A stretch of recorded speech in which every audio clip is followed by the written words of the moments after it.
Curtis A reached out to me, said make a theme song for my show. Said alright, just give me all the details, man. And my homie says he don't know. Well, if you're gonna pay me big bucks, cause I might should have something to say. He said, you know what I bring, I'm the customizing king, nothing else matters anyway. So is he gonna have guests? I don't know. Is he gonna go live? I don't know. What time will it be? What will you see? I'm pretty much in the dark, but I can guarantee he'll be customizing action figures, getting paint all on his fingers. It's art by Ackerman. It's art by Ackerman. Tips and tricks and conversation, sharing his gift with every nation. It's art by Ackerman. Art by Ackerman. You best get ready, cause now it's time for Art by Ackerman.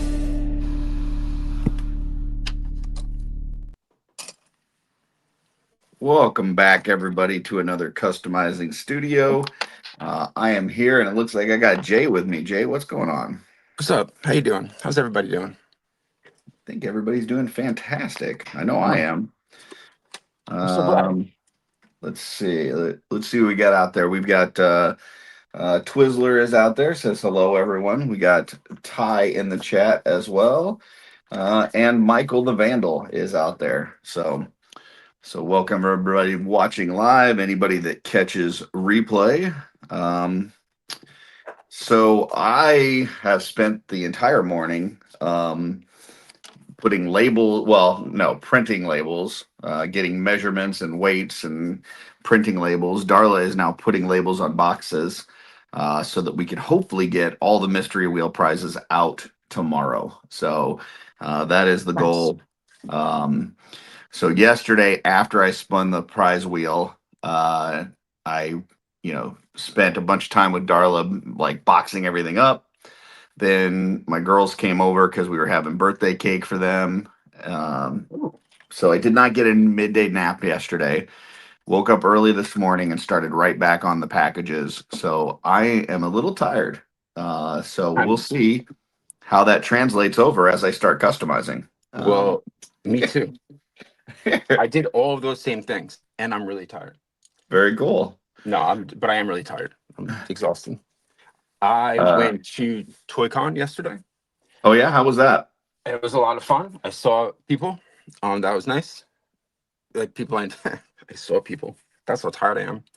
I saw the people. I guess the usual East Coast con crew. I went in with Trevor. We had a good time. Mm-hmm. Then we went back. But like conventions like that are so much fun. And then you always get there having either not eaten breakfast or if you're coming it's a long drive for us, so you just kind of wind up so incredibly hungry and like dehydrated so quick into it, but you're online getting things before they sell out and talking to people, and it just becomes exhausting. I can see that. But it was a really, really good time. I got a bunch of cool stuff. I finally got all the Rising Suns figures that I needed because I had only Bodvar. And I found this, so I was really excited about this. Still really excited about it, but I literally every once in a while I'd be talking to somebody and I would just hold it up in my hand and be like, oh, I still have this. I found this like a child. I don't know if you can see this. Right. So this, I have to unscrew hopefully get these I should be able to get these M&Ms out because they're separate. And then I'm gonna have to break it down anyway to paint it. This apparently, I found it, I had to Google it. I guess it was a candy dispenser. So in the event of a product jam, please shake gently. Really good instructions there. And I'm going to make a hot rod. And I'm going to put a Mouse King in there. Or maybe just get I know somebody who's doing Next to put on just a regular 1.0 body that's faces forward, so you can use sort of like the Bodvar extra piece does, if you want to have him standing up. So the face, and then I'm going to make a Ratfink custom. Oh, very cool. Because I got some people had actually, Borderland Horde were working on getting a Ratfink head together. Well, if you have any problems with those M&Ms, I know Darla is very good at making M&Ms disappear. So. Oh, well, the M&Ms are gone. Okay. But I'm also really good at making M&Ms disappear. As long as they're not, they have to be like traditional M&Ms. They have to be peanut butter peanut or chocolate. Mm. Otherwise, I'm out. Gotcha. Oh, wait, hold on. I got to tell you something. I got 2 of these too. Oh, okay. Oh, Okay. nice. More of those. Yes. Yeah, those come out great when you do them. I knew that you would kind of find that exciting. For sure. That's all I have to say. Kyle Robinson jumped in. He won the version 1 Gideon yesterday, the big Oh, prize. So damn. congratulations. And that was on a spot that he won the day before on Mail Call. So totally free Gideon version 1. That's Nice. a big fucking win. So Damn. I forgot to enter. That's Trevor and I were driving back and we're like, shit, we forgot to enter. And you had already done the drawing. Freaks popped in. So yes, Tanya is at an outdoor toy meetup. So very cool.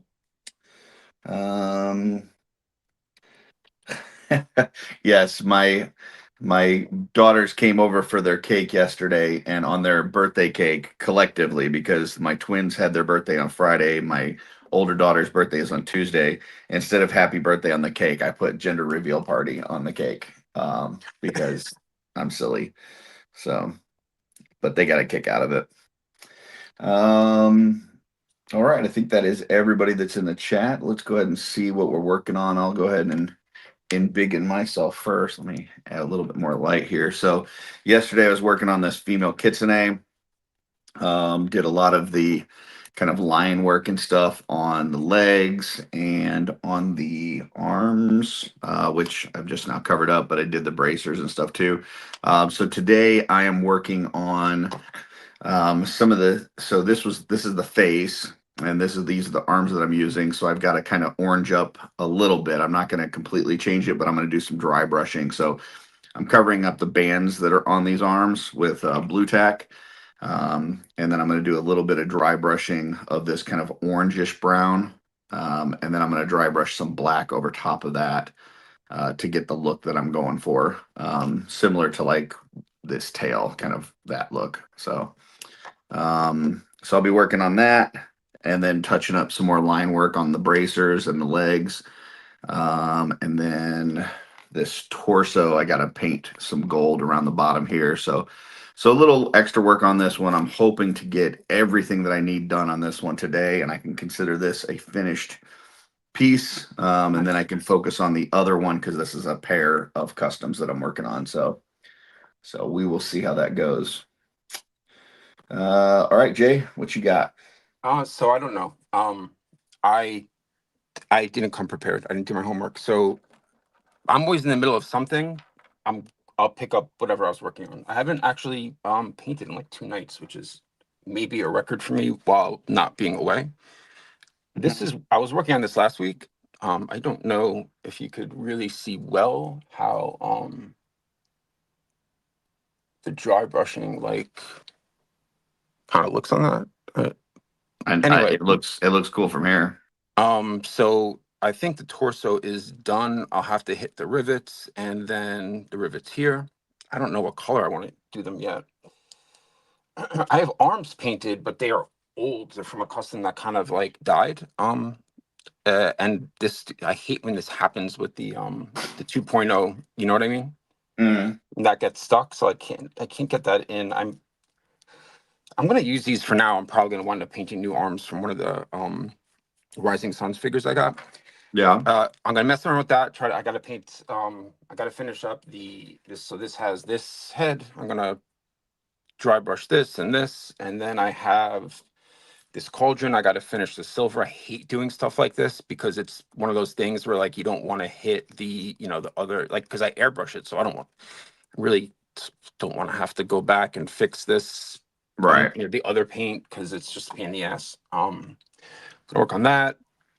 And there's just other stuff. I have some head sculpts I can just kind of paint. And I just got a bunch of Turbo Dork, like a huge refill of paint yesterday. And I have to refill those bottles. So I keep most of my airbrush paint, but my Turbo Dork specifically. And this is old. It looks like kind of gross, but I take an entire bottle, I put it in here, and I add this mixing medium to have it pre-thin so I don't have to thin it in the airbrush.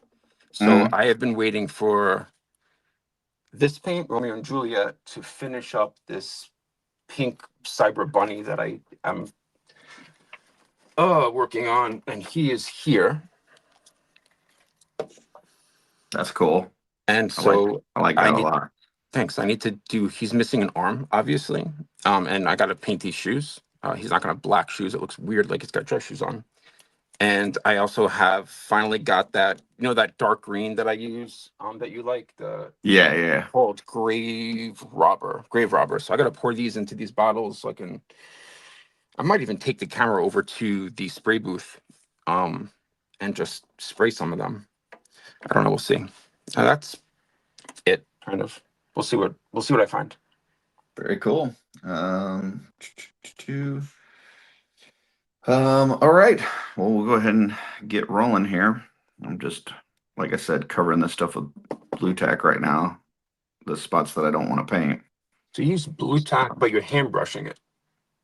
I'm gonna do dry brushing, yeah, Okay. but I don't want to dry brush these areas. Right. You said dry brushing. That's what I mean. Yeah. I don't ever use blue tack for that. That's Yeah? interesting. What do you do?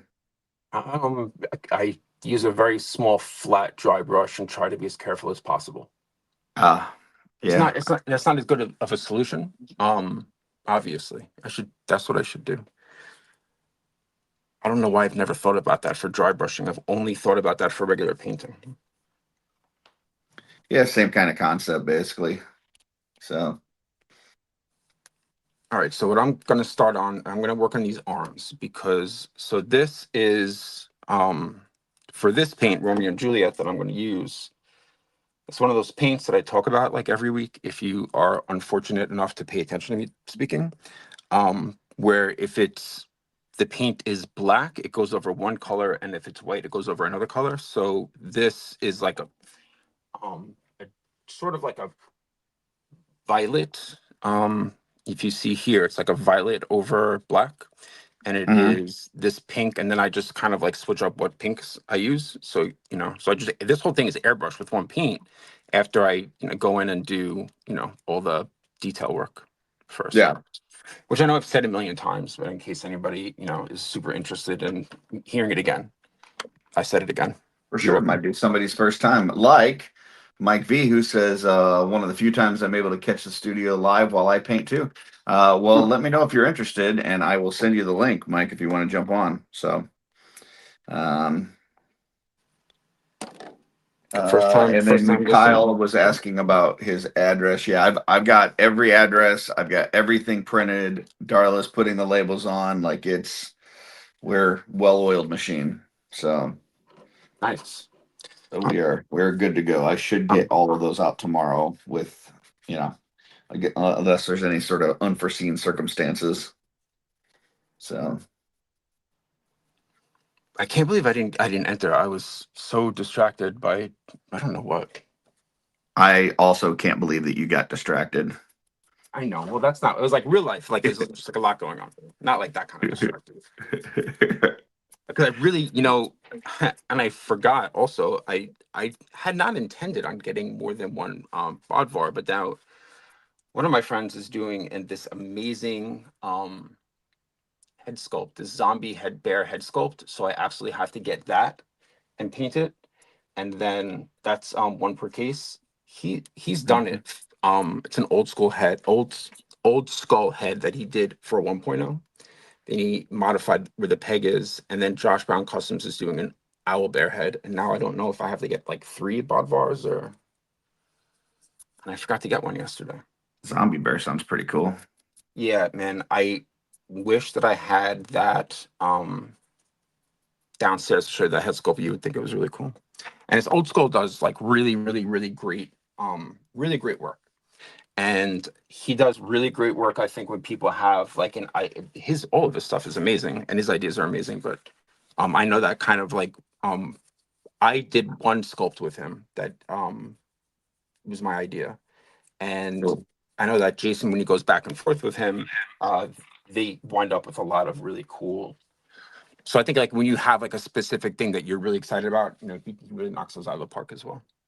This is my new setup that I worked on this morning for my exploded figure reviews. Oh, nice. So totally different table for that, and then my table for painting. So What is that? what is what? Oh, is that the what figure is that? This one? Yeah, This is Bungie. that's what I thought. Yeah, he's the one that everybody voted that they wanted to see first from the latest Cosmic Legions wave. So I've been trying to figure out what to do with the low landscape back still. So I will hopefully that'll make me more productive where I don't have to clean off one space to work on the other thing. So we'll see. We'll see if taking away that excuse actually makes me more productive. Well, that black background is nice and clean for that. Yeah, That's it. I don't know. So I've got that one, but Darla had said that it may be a problem because of like darker parts. But I also yeah. have this white one. So we'll see. I'll try the black one first, and if I run into any problems, I've got the white one. Cool. But I do Anybody- like now Go that ahead. I'm not at a painting station, I can kind of zoom out a little bit, and it'll have like the actual like inch increments on the grid. And so if there's a part that's on it, you'll be able to use the grid to actually see, oh, that pauldron is like an inch and a half wide, or you know, whatever. Like I think that'll be Right. cool. That's cool. Yeah. Does anybody out there in the chat know where I put my white paint? Because I don't know. Let us know. Where is it? I don't understand. It's like a big bottle. Yeah, let us know in the comment, folks. It's like this is the one thing I need. Oops. For all of the things that I said I didn't know exactly what I was going to do, this is the one thing I need for a decent amount of them. I'm super confused by this. That's what happens when I don't prepare. Once again, I'm actually blown away that you misplaced something. Well, yeah. I mean, of course. Usually for this, I don't realize I've misplaced something unless I oh, and it's here. Wait, is it this? It might actually just be where it was supposed to be, which is it is. That's crazy. That never happens. I didn't even look where it was supposed to be. This is the first time I've just not even prepared. I clearly didn't clean my desk. And just, you know, winging it. I was printing labels or up until about 30 minutes ago. I grabbed a quick bite of pizza, went to the restroom, and then ran right up here. So yeah, I had no prep work either. So Ooh, I did not take enough white off of this. That's okay. Fix it, but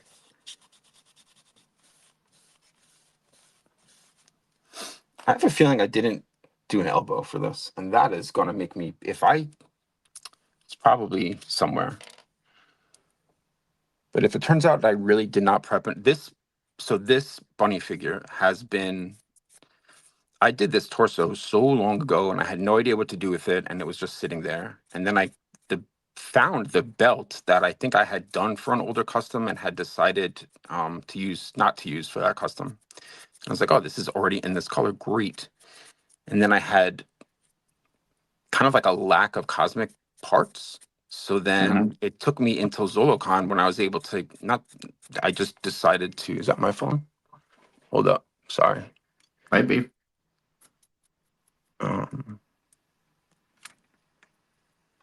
I need to jump out and jump back in. No problem. Give me 1 sec.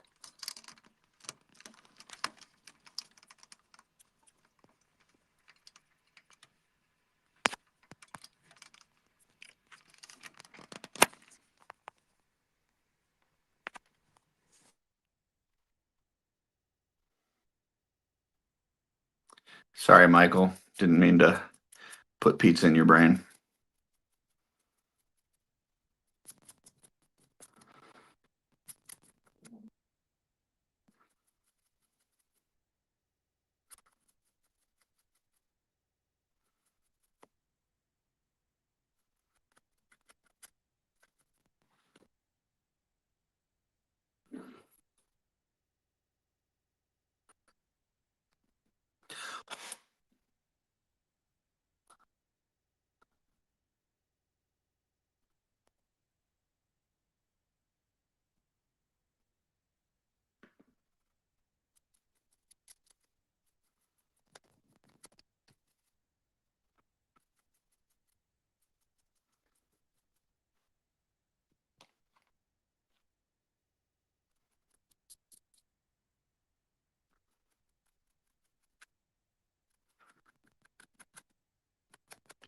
if there is anybody else out there that is creating today, be it sculpting, painting, working on dios, whatever, and you would like the link to pop in, let me know and I will shoot you a link.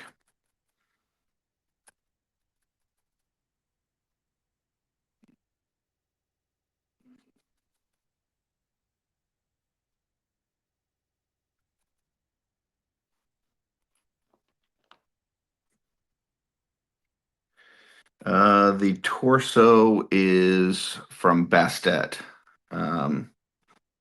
So yeah, working on that right now. Here's her top. And then this is the lower, the abdomen. So, but right now, just kind of putting a little orangish to the skin because she's kind of an orangish fox. And then the other kitsune, he's more black and gray. So that's what that one looks like. And it looks like Jay's back. Welcome back. Hey, sorry, that was my daughter. Who's gonna? I sent her the link to the chat. Oh, cool. Not like to the to watch. Gotcha. Yeah, she's not coming in to paint with us live, but she wanted me to drive her somewhere, and I said, "Fuck you! Stop asking me for shit." Just kidding, wow. Sophie, if you're in already. That's I do sometimes talk to my 14-year-old child like that, but sarcastically, and then I get it back, and it's like not as wonderful as it is. It's not as funny to me as it is to get spoken to like that. But it's what I deserve, and she's a good kid and knows not to use that as an example out in the rest of the world. I mean, it sounds kind of funny. It's always funny. It's always unexpected. Sometimes, like, I'll text her and like she'll not see it, and she'll like literally, reply something like, "Oh fuck, I didn't see this," and I'm like, "Dude, okay, it's not. That's a little bit much. Now you're just like taking me. That's what I walk into sometimes when I do that. I was like, all right, chill out." Meanwhile, she wouldn't curse in front of me for so long. And I don't know why. It's something that I just thought it would be funny to see if she would. And it might have been until like 7th grade. I was like, I might have like a really good kid. And that's just what's happening here. I don't know. That would be super weird. And then once the toothpaste comes out of the container, you can't get it back in. Right. That's fine. I mean, that's like my dad was really bad about that as far as like cursing in front of me. So it's just kind of ingrained. You and I have talked about this, I'm sure. Yeah. My dad would just like a regular curse wouldn't be enough for him sometimes. So he would just say them all at once, and like it would be confusing. Like I couldn't take it seriously, and he was mad because he'd just be like, fucking yeah, shit fuck. My stepdad spent his entire childhood and teenage years in New York. So yeah, I know exactly what you're talking about. Yeah, my dad in traffic was something else. William Husted popped in, says good afternoon. Good afternoon to you. Good afternoon. Kyle says it would be cool if I joined the show. Never done a stream, but I am painting right now. Absolutely. Let me awesome. Let me shoot that link off to you.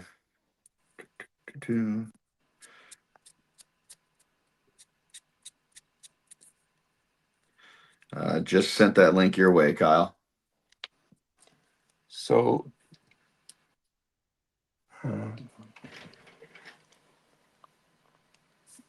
right now she's texting me about the new Olivia. Hold on. No idea what that is. No.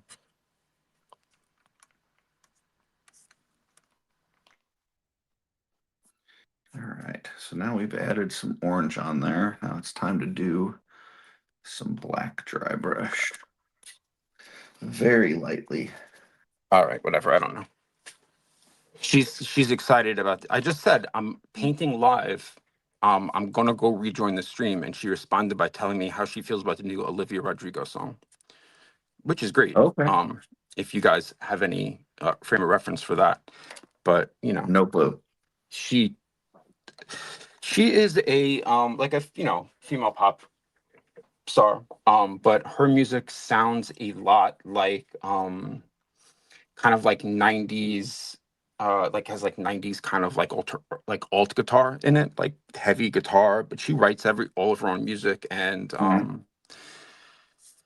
like David Byrne from the Talking Heads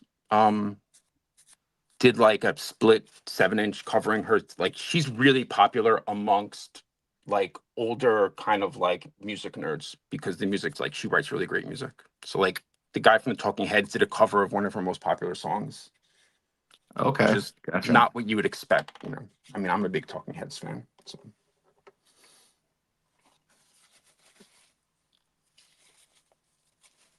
I don't know that I could name you a single song of theirs. So You definitely can. You would know it if there's like like um it, fucking burning down the house. oh There's yeah, that yeah, song when yeah. he's like, I wake up and you may wake up in the morning and say, who is this beautiful wife? And like I'm so sorry that I started doing. I'm too tired to have done that. It's embarrassing. I'm sorry, guys. No, I did. Now I know exactly what you're talking about. So Do you thank know you. that song? Yeah, yeah, yeah. Yeah, okay, yeah. 100%. That song's great. That Talking Heads are like what would happen if there was like a college and all of the nerdy art school students Mhm. were asked to form a band and play at every frat party, Gotcha. if that makes any sense. Hmm. Anyway, all right, well, enough about Talking Heads. Let me figure out which dry brush is the right size for this. Oh, and I'm just gonna announce that I do officially have a table at Legion's Con. Oh, nice. Very cool. I signed up. I'm in the process of, I think that I have like a really great oh damn it, those brushes better come out soon because I just picked this one up and I did not wash it. Kyle just popped in. Welcome. Hey Kyle. Hey, thank you very much. How you How you guys doing? We're doing excellent. I'm doing. Can you guys hear me? Yep, Yeah. Perfect. Thank you for having me. absolutely. Here's a little thing that I'm painting. Hopefully you guys can see it. Kind of like glow in the dark. Try and big in you real quick. Hold on one second. There we go. Let me Oh, yeah. see. That's just the arms, but here's the body, the bottom part of the body. Oh, very cool. That's awesome. I love That's very that. colorful. Yeah. And hopefully, when it's all done, kind of the crab Oh, sweet. upper Oh, nice. Yeah. with, Very cool. and then pinchers to go along with it. Nice. Yeah, I need Nice. to reach out to Brian C again because I did that translucent blue one and then it fell off my shelf and two of the claws man. broke. Yeah. So, but Kyle always makes incredibly colorful things. yeah. Well, I had talked to him about potentially doing two smaller. So instead of having 4 claws the same size, doing 2 smaller ones. So we'll see. I got to get back with him, but I haven't seen him really doing much lately. I don't know if he's just been super busy or what, but I haven't seen him like putting out anything like super new or anything. I don't know. I feel like I saw him post kind of recently. Kyle, Really? what kind of paints are you using on that? Right now I got Acrylic for the pink. I got Army Painter for the green. And I got Army Painter for the orange also. Wow. Which is it just like the regular neon pink or fluorescent pink Prochrome? Or Yes. Fluorescent. nice. I love when you do stuff And like then for the blue also got the Sky Blue Pro Krill. that. Oh, cool. There we go. And right now I'm trying to touch up a bunch of stuff because I got a little lazy, carried away, and trying to touch up all the blue. Painting with neon is a pain in the butt. So like it's so hard to really control because there's like such a lack of opacity. It tries Yes, my I've patience. noticed that also. Yeah, it drives me insane. But I started using and this is really, really thin, but the opacity is much better. The golden high flow acrylics. It's meant for an airbrush. So Actually, it just picked goes. up one of those permanent violet dark. I think I have that. I'm gonna, yeah. So the non-fluorescents will go on, I think, very shiny.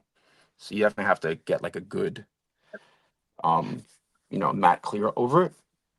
But I I was like planning them. on trying to blend it with the regular So-Flat because So-Flat doesn't make that golden doesn't make that color in a So-Flat. Uh-huh. Oh, So I was interesting. gonna try to blend the permanent violet dark high flow with the red violet from So-Flat. So we'll see.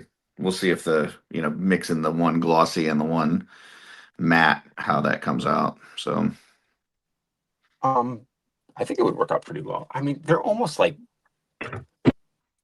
they have like the consistency of excuse me, almost like a contrast paint, mhm. but they don't go on like contrast paint. But for Gotcha. fluorescent, there's nothing else that I think it's as easy out of the bottle, but I don't like their hot pink is way too. I don't know. I don't like their hot pink. It's too bright. Gotcha. That's kind of like why I used like a contrast base first, and then tried to go back over it with a fluorescent, so it didn't take so long to cover. Oh, really? Oh, that's smart. Interesting. I'm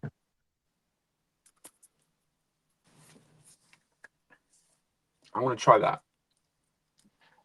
I usually do more often than not, I use the Army Painter fluorescents through the airbrush. And sometimes I hand paint them on. They're pretty good.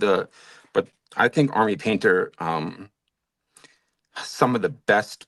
I'm starting to feel like Army Painter is my favorite new paint. I think their pigments are just really awesome, especially for stuff like fluorescents and like magentas and stuff, and they don't fall apart in the palette, Curtis, the way that Vallejo does. Interesting. Yeah. I have to take her apart. I forgot about that stuff. I keep on finding parts because I just opened, like I was saying, the Rising Suns Wave last night.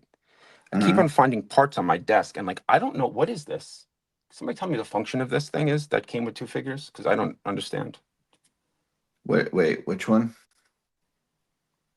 It's supposed to be like a container, like to hold like like a map or some, a note, like a carrying a message for somebody or whatever. Cool. But I think it would be way cooler if they made it to where it actually opened. And you can put arrows in it. You can put whatever. That was what I thought at first. Then I realized it didn't open. Yeah, I think it's supposed to be more for like because who's one of is it Elijah that comes with it? One of them that's like a messenger. It comes with that. It comes with Scapular and her name's escaping me. The female elf. Gotcha. What is her name? Not Despotar. Not Nieve. No. From the no, she's not an elf. The 2.0. She's a frost elf. Don't come at me with that. Oh, I meant like okay, sure. You're right. I know. And I all right, relax. I meant like I say that because it was like she's like a 1.0 body. So like in my head I meant like a traditional elf body. Who is the elf? She's in the Sons of the Red Star. She's a dark elf. Hold on. Manisha? Yes. Yeah, gotcha. Yeah, I haven't opened that one yet. So yeah, I think it's supposed to be more for like carrying messages and stuff. I thought it was interesting that those are the two characters that came in, unless it came in another figure that I just don't have, which is very likely. Pretty sure I remember it coming in another character before that, but I don't remember which one offhand. It's crazy that you haven't opened her yet, because I got the whole wave of other. There are 2 figures that I didn't get. One of which was the one that's just like the samurai one. That's just the repaint of the Monkey King. Yeah, that Mostly. Yoshinai. Yeah, which I probably should have gotten, but I was just like, I bought a lot of figures, so I had to just be like, I'm gonna have to live without this one. And I didn't get the Viking. People love that one. I don't know. It looks pretty bland to me. The Viking? No, that Yoshinai, the samurai like one with the Monkey King parts. A lot of people told me that they didn't expect to like it, and they do Yeah. like it. I just don't. That's not something I just didn't feel like I needed it to make a custom with that torso. I'm probably very wrong. That's about probably me too. Like it's just like there's no new tooling, so I don't get as excited about it.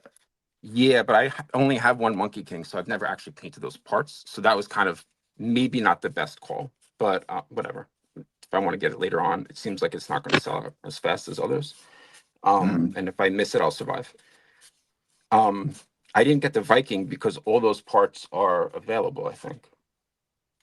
Except maybe the torso, but the torso doesn't excite me that much. You talking about Broder? Yeah. Hmm. I forget their names.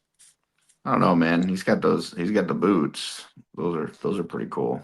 I know. I don't like painting fur. I mean, maybe that was a bad call. The boots are also on 2 other figures that I have though from that wave, right? So and then everything else is Atlas has one of them, and then Nieve has some, but they're smaller fur boots. Well, maybe I'll have to get it if Yeah, I find them again.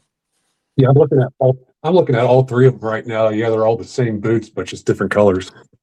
Oh, Yeah, but Atlas only has one of them because he's, Yes. Yeah. half cyborg. Yeah. Well, he's That yeah. that is actually the custom I'm going to make, is a half cyborg Atlas. That'd be cool. Nobody steal my idea. I'm going to make like a cosmic, like half cosmic cyborg Atlas. 100% stealing that now.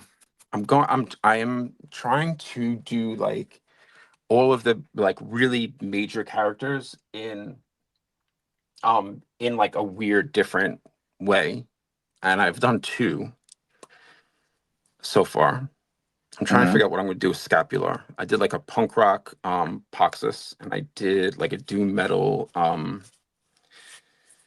Necronominus, and one day I'm going to get and do a like Alithia if she was like a goth kid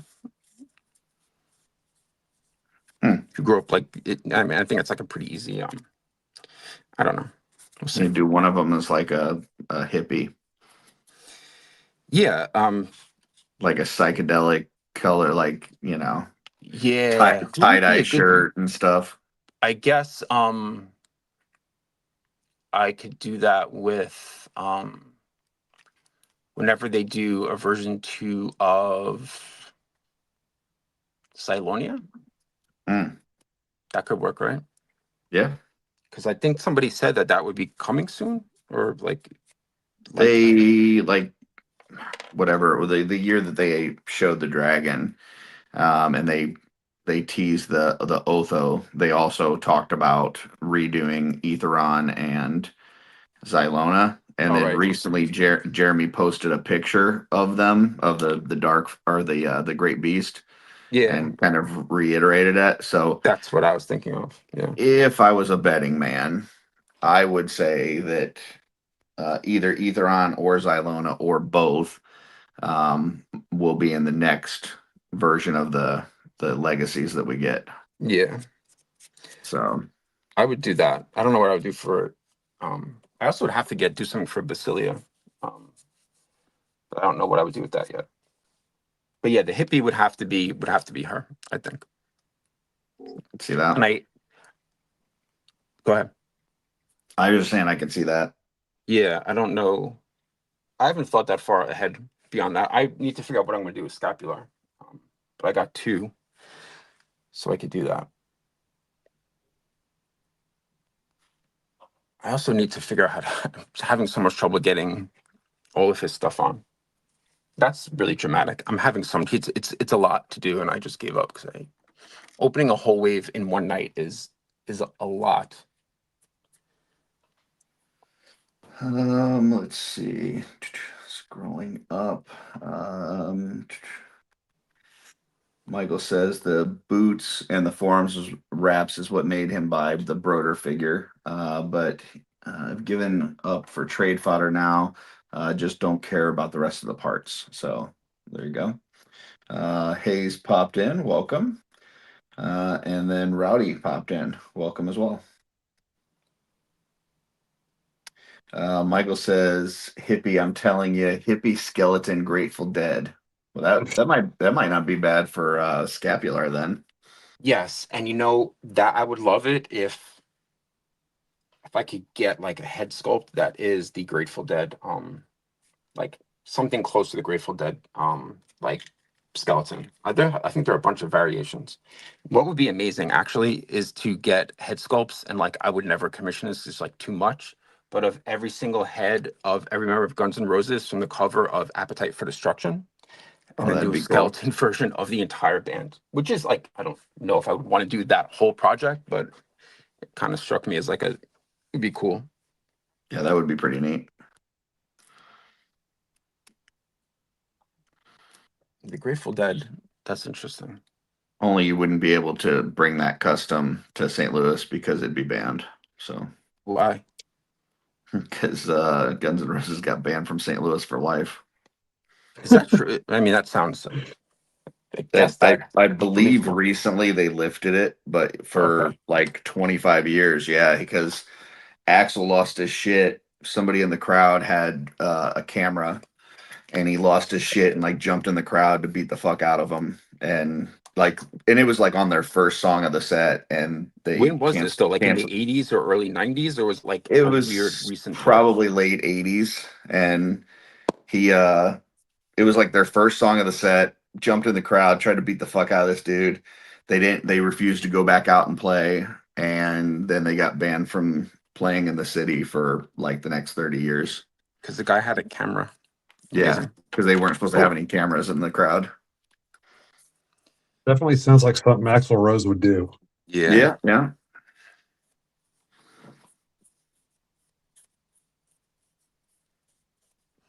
Psychotic.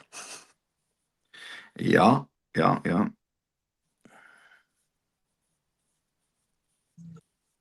this looks nice, actually. Cool. Yeah, this dry brushing came out a lot better than I thought it would.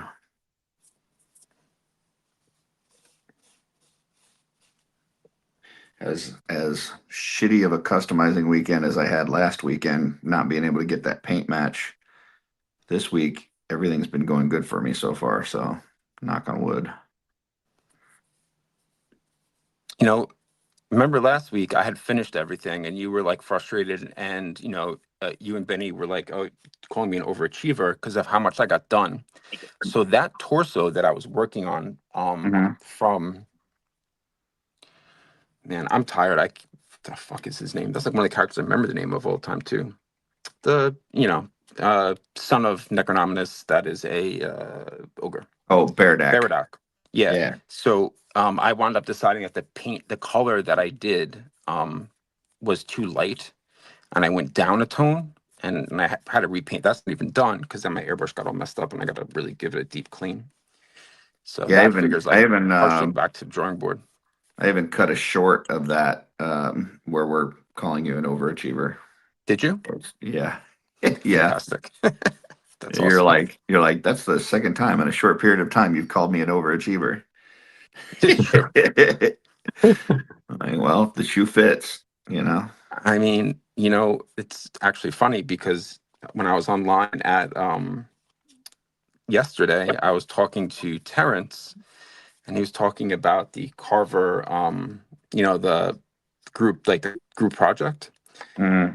And I was saying that again, that I had finished mine like right away because I thought it was really like it's a cool idea. And then and he's like, yeah, I don't know how many other people have even done it yet. And I was like, fuck, I'm such an overachiever. You are. I'm not usually in any way. Maybe, I don't know. I guess maybe if I get excited about something, but I've I'll been be using honest, that. I don't even know if I'm gonna do, like, I know I should do the community project, but I don't know if I'm going to. It's a lot of fun, man. You can just I park a imagine truck it too. would be, but there's just like there's so many things that I want to do for me that No, I get it. you know, yeah. We'll see. See, like If I get for like me, super inspired by it, maybe, but right now I'm just not feeling it. well, you rolled and is it because you didn't really like what you rolled? Um, I don't know that I don't know. I don't know that I would have been super inspired by it anyways, but yeah, then what I rolled, I was like, what the fuck is that? It was like I can't remember, but I think it was like a demon from like Xylerna, and I'm like, how the fuck does that work? I don't know. Well, it's fun that it doesn't work. I mean, Yeah. that's a weird one though.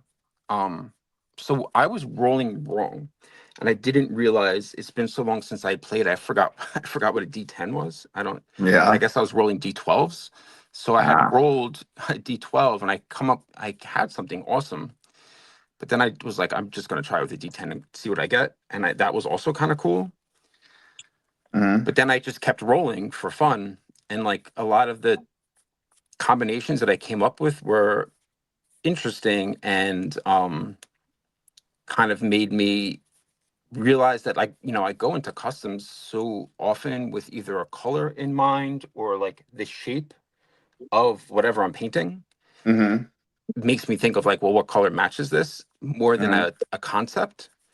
So then starting with a concept that is just like this is a gladiator, demon or whatever was kind of different and cool. So I just kind of found it inspiring and like a good focus. Um, Michael's asking, what's this community project? So I think there's a post in the Cabal. If not, you can message Brian Lynn and he could tell you. But basically, it's this thing where like you roll for your faction, you roll for like your species, for your class and stuff like that, and then basically you make that character as a custom. So um, It's if you go to yeah. Brian's Instagram or his Facebook, it'll be listed there That would be with the Carver instructions. Customs with Yeah. two K's. K And Carver, K Customs. and two A's, right? Because that's a mistake I always make. Yeah, yeah, Carvar Customs. So it's like a D10 for your faction, a D10 for your species, and a D20 for your profession, I think. Yeah. So one of the things that what I rolled first was it was a Lithia's, and then it was a goblin, and then a berserker, Hmm. which makes no sense, but it also kind of fits because it's a goblin, so I just thought it was funny to make. It also fits because it makes no sense. Right. It makes like what you rolled makes no sense in a way that's kind of not that exciting. Hmm. This was like a hilarious, makes no sense. But then I rolled a Poxis human gladiator. And I was Hmm. like, I thought like if I made a gladiator that was always also like a necromancer, that would be kind of great. So I I can see might do that. that next. So I'm saying that you should re-roll and see what you get. Maybe. I just got so much shit I want to do that I just feel like I don't have enough time for my own stuff. So But maybe you'll find we'll something that will see. feel like it'll be what you want to do.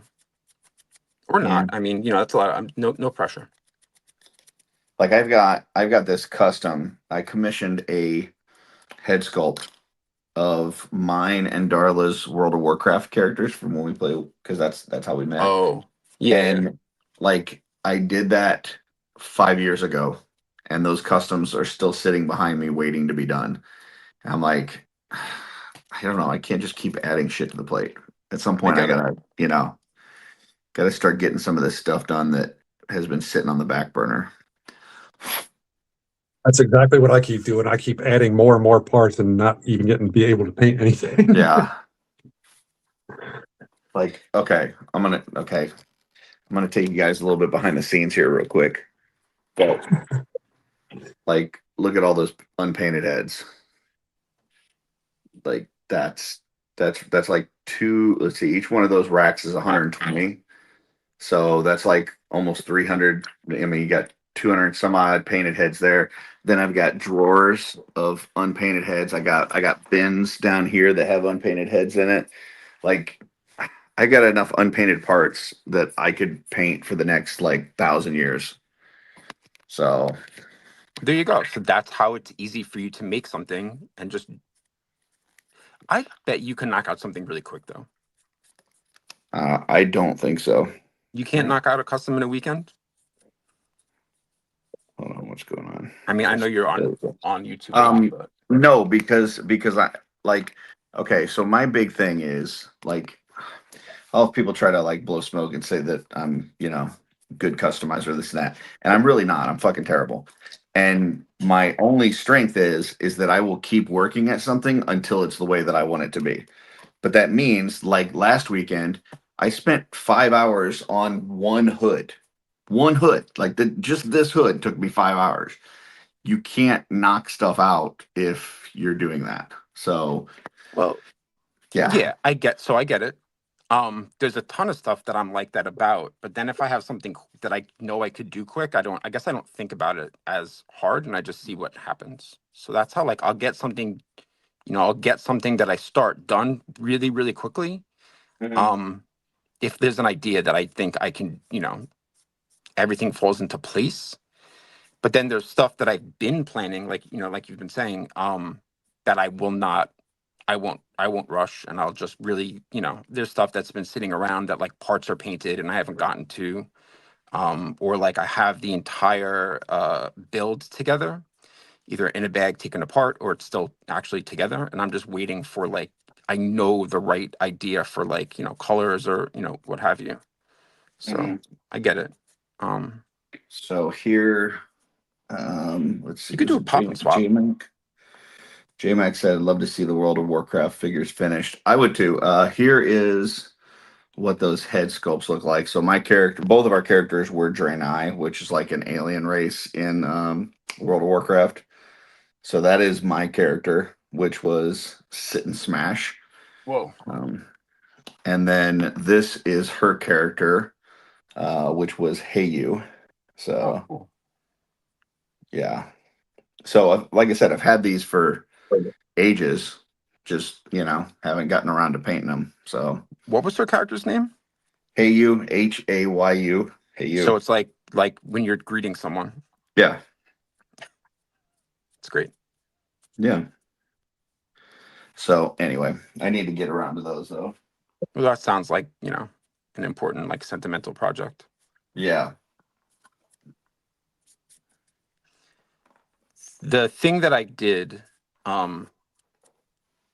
for the community thing was also I had parts that were partially painted, so it was really easy for me to knock out because I always have either an old custom that I think like I didn't seal well or I don't like it very much anymore, or I used to writ dye parts, and like before I really realized how crappy, like when the paint that dye seeps through, so I wind up taking those apart because it looks like trash now, and then I just it's like popping and swapping old customs kind of, so there's always stuff laying around, or like I'll paint an arm and then realize this doesn't work with what I'm working on, sort of thing. Yeah. I think that's how I was able to make the one I did really quick. And I had a head that was like perfect and just painted it white. It's easy. So not really an overachiever. It's really like a byproduct of laziness and being discombobulated. Yeah, I mean it's altogether possible. You're not an overachiever. I'm just an underachiever. So that's the alternative. Well, you're like for somebody who's Go on ahead. YouTube, like every moment of the day, I feel like calling yourself an underachiever seems slightly unrealistic. Well, that's Well, the important thing is to achieve something. yeah. That's quite correct.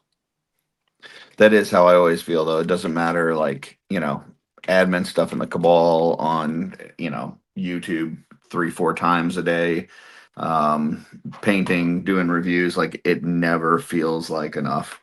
So that's just my own personal, psychosis or whatever. So I can relate to that, but not with those examples specifically. But I understand that feeling.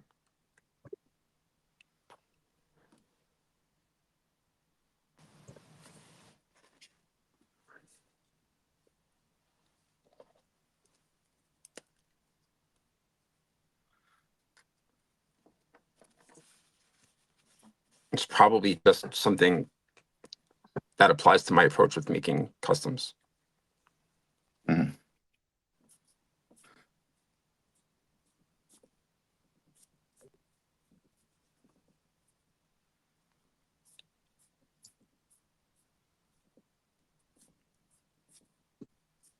Yeah, that it really kills me when Alan's on here and he's like, that's good enough, and I'm like, oh, I don't know that I've ever said those words.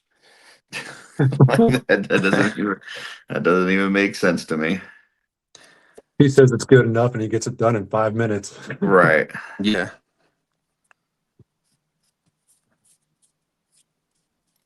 That's like coming from such a different world, though. Oh yeah.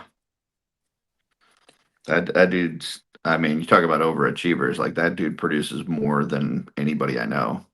Yeah. Like in a short period of time. He's like, oh, I had this idea, so I went and sculpted it in Blender and printed it out, and then I added some extra stuff with epoxy sculpt, and then I painted it, and it was done in one day. It's like, yeah. yeah. You digitally sculpted, printed, did manual sculpting, painted it, and finished it all in one day. All right. Okay. Oh man, I used the wrong paint. Oh well. Yeah, sometimes people call me like prolific, and like it's clearly not true in comparison to him.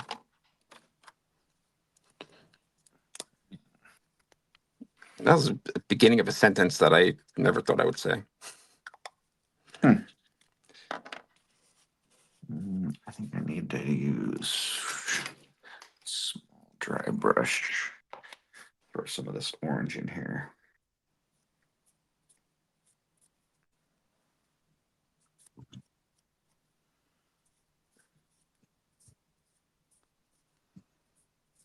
See, this is where I should have followed the advice that you gave me earlier today and used blue tack on part of this sculpt. Yeah. Didn't even occur to me until now, and at this point, I don't really want to go back and change anything because I'm just already working on it. Oh, it looks like Tanya and Kevin jumped in. Tanya says, let's go. Kevin says, hey, fellas. So, Hey.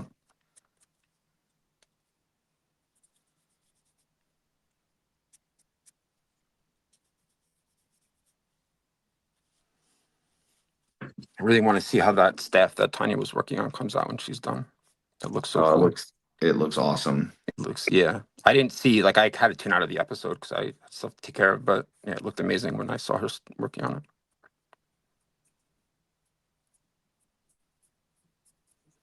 I told her you were going to send her a cease and desist because of all her Turbo Dork that she was using. No, I mean, like, I love, she's doing, like, seeing somebody else use, like, first of all, seeing anybody make a purple dragon, I'm always excited to see how it comes out. But seeing somebody do it with the paints that are like my favorite paints, it's me doing the same crap over and over again. I would love to see like what it looks like when somebody else does it. And obviously, Tanya's got like a really distinct. She's so much also like such a neat painter, and I'm not. So I'm really curious to see how something of that size looks in those paints, because like I don't know if I would be great at getting that done. People Eater is such a incredible paint with such great pigment. I think is what she said she was using. I will say though, I hear what you're saying, and that all sounds great. But if you really want to get back at her, just use some So Flat White and just kind of steal her thing. So That's old. Wait, yeah, get back at her. is that her thing? Yeah, that her thing is So Flat White for Oh, sure. look at my screen.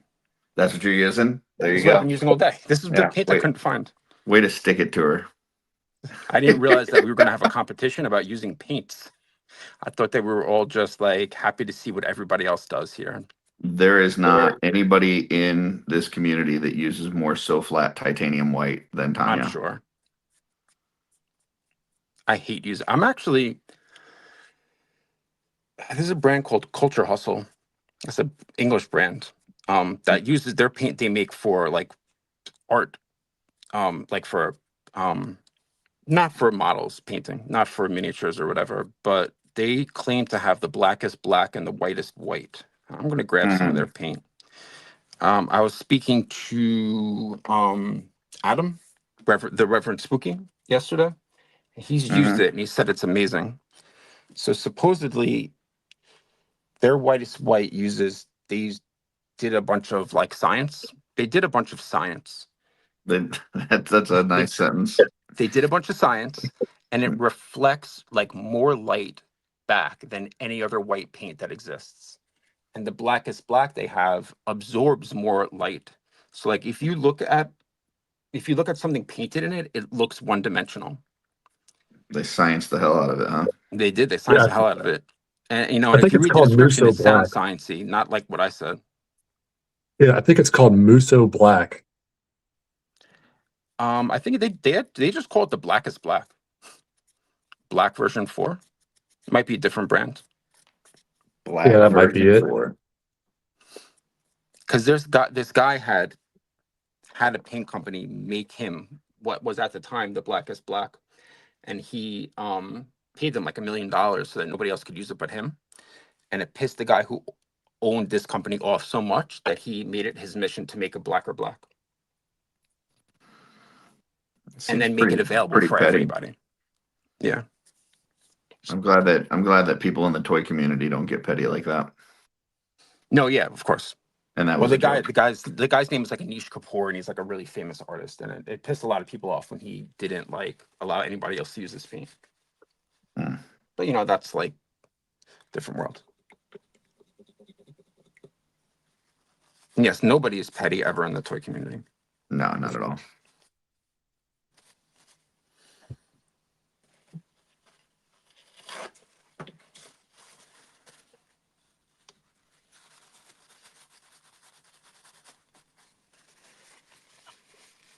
I don't know if you know this, but collecting also is not just for boys. That's what I've heard. Not just for boys? Yeah. That's what I heard in a song recently. Oh, Hayes said he ordered some Turbo Dork. Nice. Cool, that's awesome. If anybody ever has questions about using it, like if you find it kind of frustrating, you can always hit me up if you want to message me on Facebook or Instagram. I can give, just from like years of teaching myself how to use it, mostly out of like my own frustration and troubleshooting. It can be a little difficult at first, although their website is a really good, their website is really the best place to get like an idea of how to use it, because it's very, very, it's like the least opaque paint. But it's easiest to use through an airbrush. But yeah, I'd rather just ask Jay. Than the website. Yeah. Yeah, I can summarize what I've learned from the website. Because you don't make me read. Yeah. Well. So. Have you guys watched Dip Your Car on YouTube? Never heard of it. Dip Your Car. Yeah, it's called Dip Your Car. They have a video every Friday. They just take rangers, really specialized in high pigments, high color shifts, just goofy things. And if you really wanted to take like custom colors and just see what they look like without buying the paint, you watch them and they give you some pretty crazy ideas. Wow. That's cool. I would watch that. That's pretty neat. Is it for like painting cars? Yeah, it's a shop down in Florida, and they basically do all their experiments on the owner's car, and it's peelable paint. Oh, So because it's you like spray, paint dip, right? Then yeah, it's called Plastidip. yeah. And basically the viewers give some suggestions, and then he does them just to see what they look like. And every Friday they come out with new episodes. That's really cool. I think personally that you can get better ideas, or at least a wider range of ideas, from watching, from following Instagram channels and Instagram accounts, and watching YouTube channels for people who don't make custom figures, than you can if you only, the sentence started off like it became very obvious. But like you were posting, Curtis, that thing today, stuff from people who paint miniatures, people who do Gundam, and then also, now that I think about it, people like what you're saying with people who paint cars. There's so much that we don't think about to explore. Hold on a second. Yeah. We're joined here. We got somebody joining us here. It's the person stealing all your thunder, Jay. Uh-oh. Hey guys, how are you? I expected to see like a pallet. What's up? No, we are actually sitting outside of the Coliseum getting ready to go in and watch the last hockey game of the season, and I wanted to jump in, and I was able to pick up a really good deal today at Oh, the nice. toy shop. Got a Mephitor Oh, nice. for $20. Wow. Oh, that's a Cool. steal. Yeah, I was really excited about finding that. Kevin was able to grab some stuff at the swap as well. He got I don't know, Superior Iron Man Very for cool. like $7, and he Wow. got the Captain America 2-pack. No, it's Baron Zemo Oh, Baron Zemo and Arnim was and Oh, cool. Arnim Zola, and those were about $7 a piece. What? Yeah. Nice. At the toy swap. But Jay, I did want to say I am happy when people use titanium white. Nothing makes me happier. That's our story. But Curtis did say that I needed to stay in my lane when it came to the turbo door. No, I was really happy that you were using it. I just felt like I was typing and I was like, I'm like flooding the comment section, and I sometimes I feel like I can express myself better when I speak than when I type. Oh, But I yeah, was really excited to see you working with it. I love that paint, obviously, and I'm always really happy to see what it looks like when people other than me use it on figures, because it's always very different. Yeah, and Let's see if your story stays the same while I'm using Turbo Dork right now. What paint are you using? I'm using Appleseed. Okay, only Tanya's allowed to use it. So, Oh, Yeah. sorry. do you have it in your wet palette? Yeah. Oh, well, you're doing it wrong. What you have to do, I'm kind of serious. What you need to do, and I sent this to you, I believe, the thinning medium. I've got it. Mix it with the thinning medium and not add any water. I would definitely agree with that. I was using just a tiny, tiny bit, so I thought rather than pulling out my silicone palette, I would just put it in here real quick. I mean, So, I'm sure it's going to look fine. I'm messing around, but I do try not to add too much water, because according to them, it can break down the pigment depending on how much you use. Gotcha. that's good to know. Yeah. If you get this is also this medium is great for thinning other paints, because it really, it's probably in my experience is the medium that for airbrushing specifically really does not reduce like pigmentation, which happens even like gold. I used to use the golden airbrush medium for thinning paints, and this is much better, but it's really good for hand brushing. Because I believe what I use is golden as well. Yeah. I mean, that's also great. I used that for years until they released Yeah. this. Okay. So, but this is what they use in their bottles.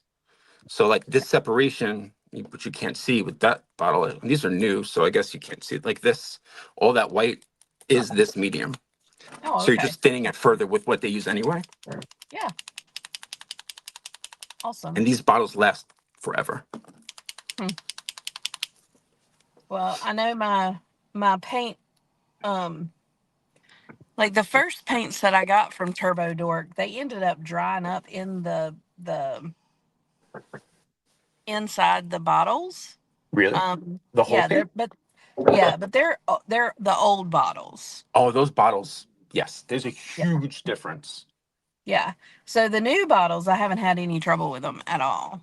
Yeah, the new bottles, they, you know, I remember like when they came out, there was a very long explanation of every single like step it took them to kind of come up with this. But apparently, there was like the result of like a year of trying to fix all those issues. Because the old bottles used to also explode.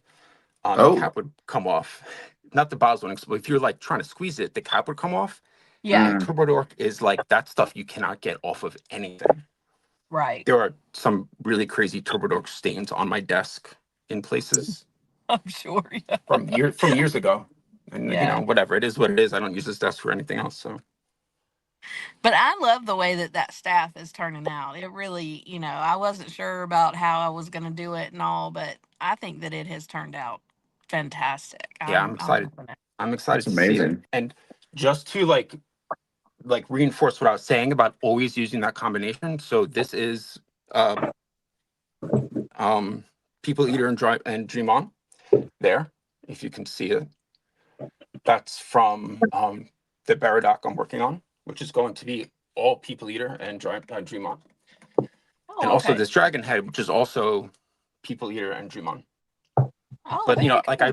all I do is it's just dry brushing. So it's totally different than what you're not using Dream On, you said, right? You're going to use Ice to Never? Yeah, I ended up using Ice to Never, I believe.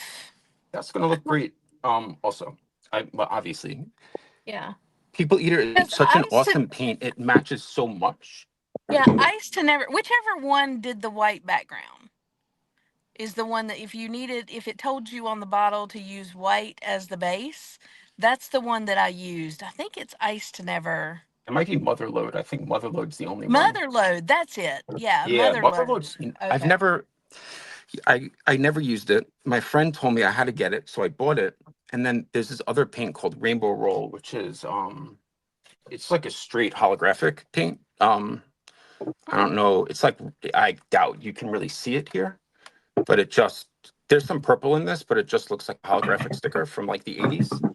Right. And I accidentally dumped a bottle of that into my Motherload, and it's really weird looking now. And I never got another bottle of Motherload. Oh, wow. So then I really need to see what yours looks like, because I've never seen it painted on a figure before. Yeah, I love it. I think it looks good, but I'd use the white base and then it's very iridescent. I think that may be what I use for my dragon as well, because I want to make her iridescent. So I may use that as well for her to make her look iridescent. My dragon that I've got that's like Stacy's. Okay. So I think I'm going to use that because I want her to be iridescent, and that's kind of the thought process that I'm going with. So Cool. whereas Stacy used gold, I think I'm going to use the iridescent. I like that. I like that, like iridescence for a dragon. It's kind of like a Ragacore. Am I saying that right? Yeah. I think that some of the paint that they used in the studio on that figure was Turbo Dork. Oh, wow. Okay. Because the guy from Turbo Dork told me that he saw something on a Legion figure that he said, like, this looks like one of our paints. And he asked I don't know who he asked, but they said, yeah, they do use it on some figures in the studio. And I have an idea, a couple of figures that they may have used it on, but that is, that's one of them. And I swear there's one behind me because I have a bunch of them. But some of the blues on the back, I think definitely have like a slight color shift. Right. And that's what gave me the idea of like how nice that would look in different iridescence, like just on dragons. Yeah, I love seeing what you do with the dry brushing and the actual like layering over different colors as well, because it makes them It look different. it She, is. she likes it enough that she stole it. I like it that people are doing that.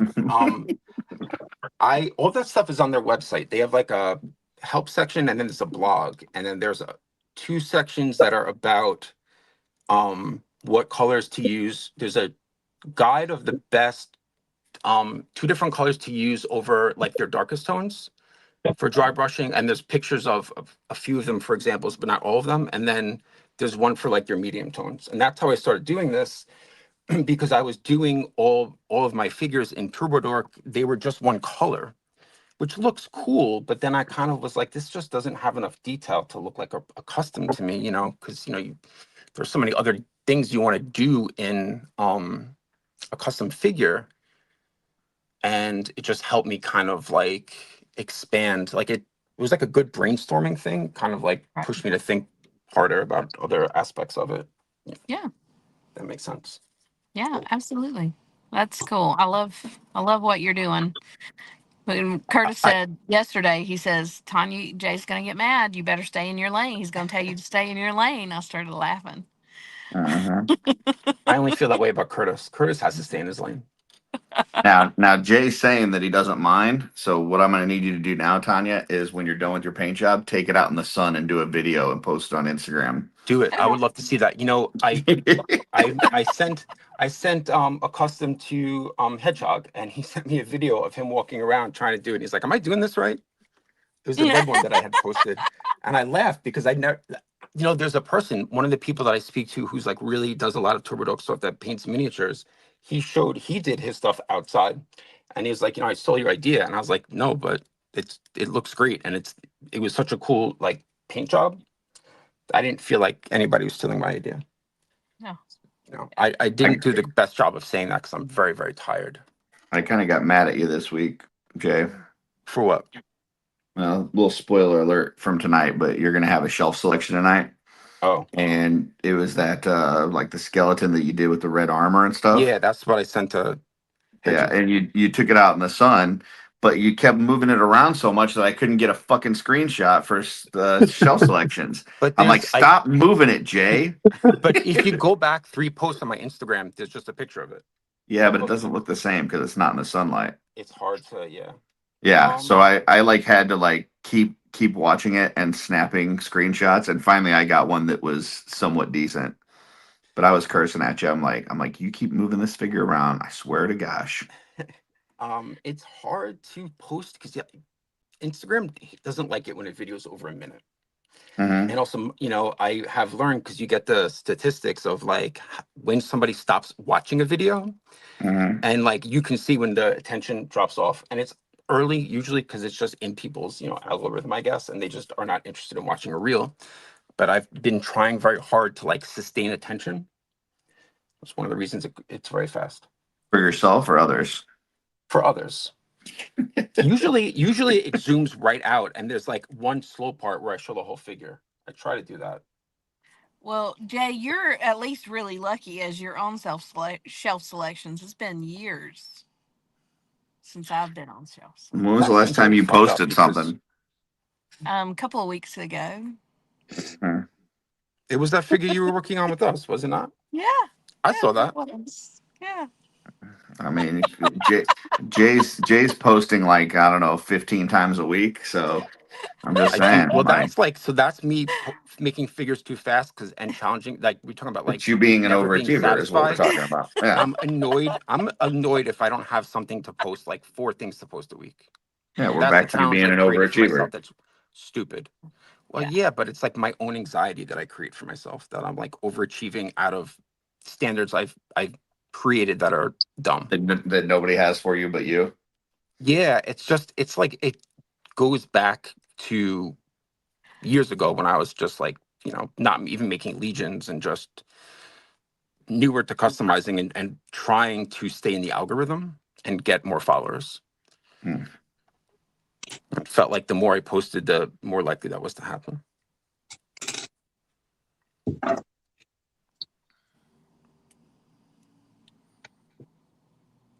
Yeah, I post them when I get done with them, and Kevin takes pictures of them. I don't post as I'm creating. Maybe So you I just, should. yeah, but I just post when I get done.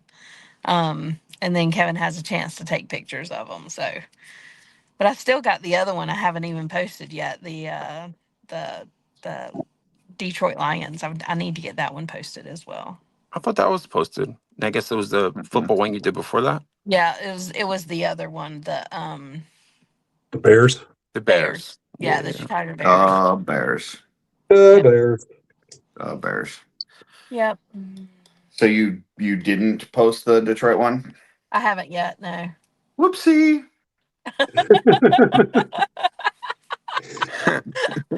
I get that reference now. Missing Kevin in the background for sure. Mm-hmm. Hit that like button. Oh, that's great. I love me some Kevin.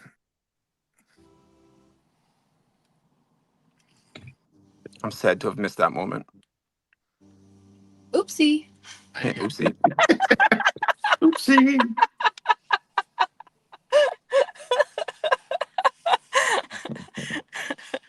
Good old Kevin. Oh, yep. You missed of course you missed the video because, it was Neve painting and saying Mhm. oopsie. So, I finally got Nieve, and that I feel like every time I say it, I pronounce it slightly wrong. But man, that figure is incredible. It's she so is good. amazing. Yeah. It was the It first is time I saw it in Unless you person. listen to Michael Casper, and then not so Well, much. yeah. Nobody's listening to Michael Casper anyway. Why? He does not like that figure. He No, does I not mean like he doesn't any really of like the any females. female figures. So, What? Yeah. but his initial argument was that they fall over. He didn't like the 2.0s, but then we get the 1.0, and he doesn't like that either. So What's it? Yeah. I mean, I don't know. Vork is an amazing female figure. That's a 1.0. Yeah. He's just He not a doesn't like fan. any of them. Oh man, We, I we, love the female we should- figures. We should make one of those signs that the Little Rascals had. The Yeah. female, the all male woman haters club or whatever. Yeah, that's Michael. Oh, that's funny. That is funny. And today is his last day working. It is. Yep. It's his very last shift today. Oh wow. But he should be about finished. Yeah. Yep. That's awesome. Super cool. Mazel tov. Yeah. Congratulations on him for getting that. That's awesome. Next Some thing you woman know, will probably he's gonna be on YouTube like 5 times a day and like rivaling me. I'm gonna have to quit my job so I can keep up. Oh, that's funny. Oh my goodness. That's hilarious. You know I who heard that else you, loves the female figures is my child, who doesn't really get. I mean, she can understand the artistry of like the figures, but doesn't get that excited. But every time there's a really really cool female figure, she gets like she loved. She doesn't like when they don't have shoes. She actually can't stand it when figures don't have shoes. It's this crazy running thing with her. But she loved I can relate. the nymph. The nymph, man, Yeah. she like was really taken with that, and the head sculpt. She liked the draw Right. as well, but Yeah. she's gonna. I'm not gonna customize anything I got from this wave yet because Look at I'm this. hopefully. Jin popped in. What's up, man? Hey, how's it going? How you doing? I was just talking to Kevin. You guys heading to the hockey game? We are. Yeah, we're at the Coliseum. We're actually sitting in the parking lot at the Coliseum. It starts, we usually go in about, I don't know, 10 minutes or so. Kevin's saying 20. We usually go in about quarter till. Game actually starts at 3 o'clock. So, All right. but we have seat. It's not like we need to get in there and get, fight over what seat we're going to get. So we wait until the last possible minute and go in and get seats. You guys had a big day.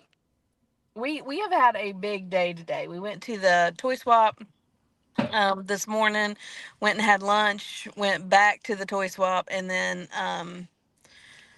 drove straight to the Coliseum. Going in here, we leave here and we have a couple of errands that we've got to do, and then going to see probably Kevin's mom before we go home. So yeah, Talk about being an overachiever, man. I don't know. That's a No lot of doubt. stuff for doing one day.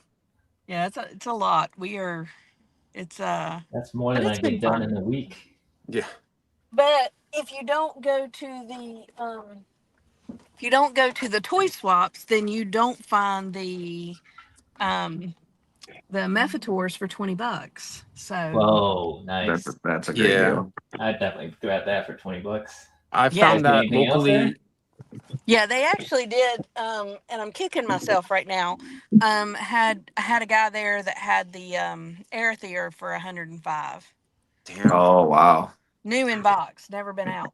Yeah, Michael would have taken that. He's looking to get the Dark Fork because he just got into the line. So Yep. But he had it for 105, and I am literally kicking myself right this minute because I didn't pick it up. But he had some other ones. I don't know. Oh, I'm about to lose battery, guys.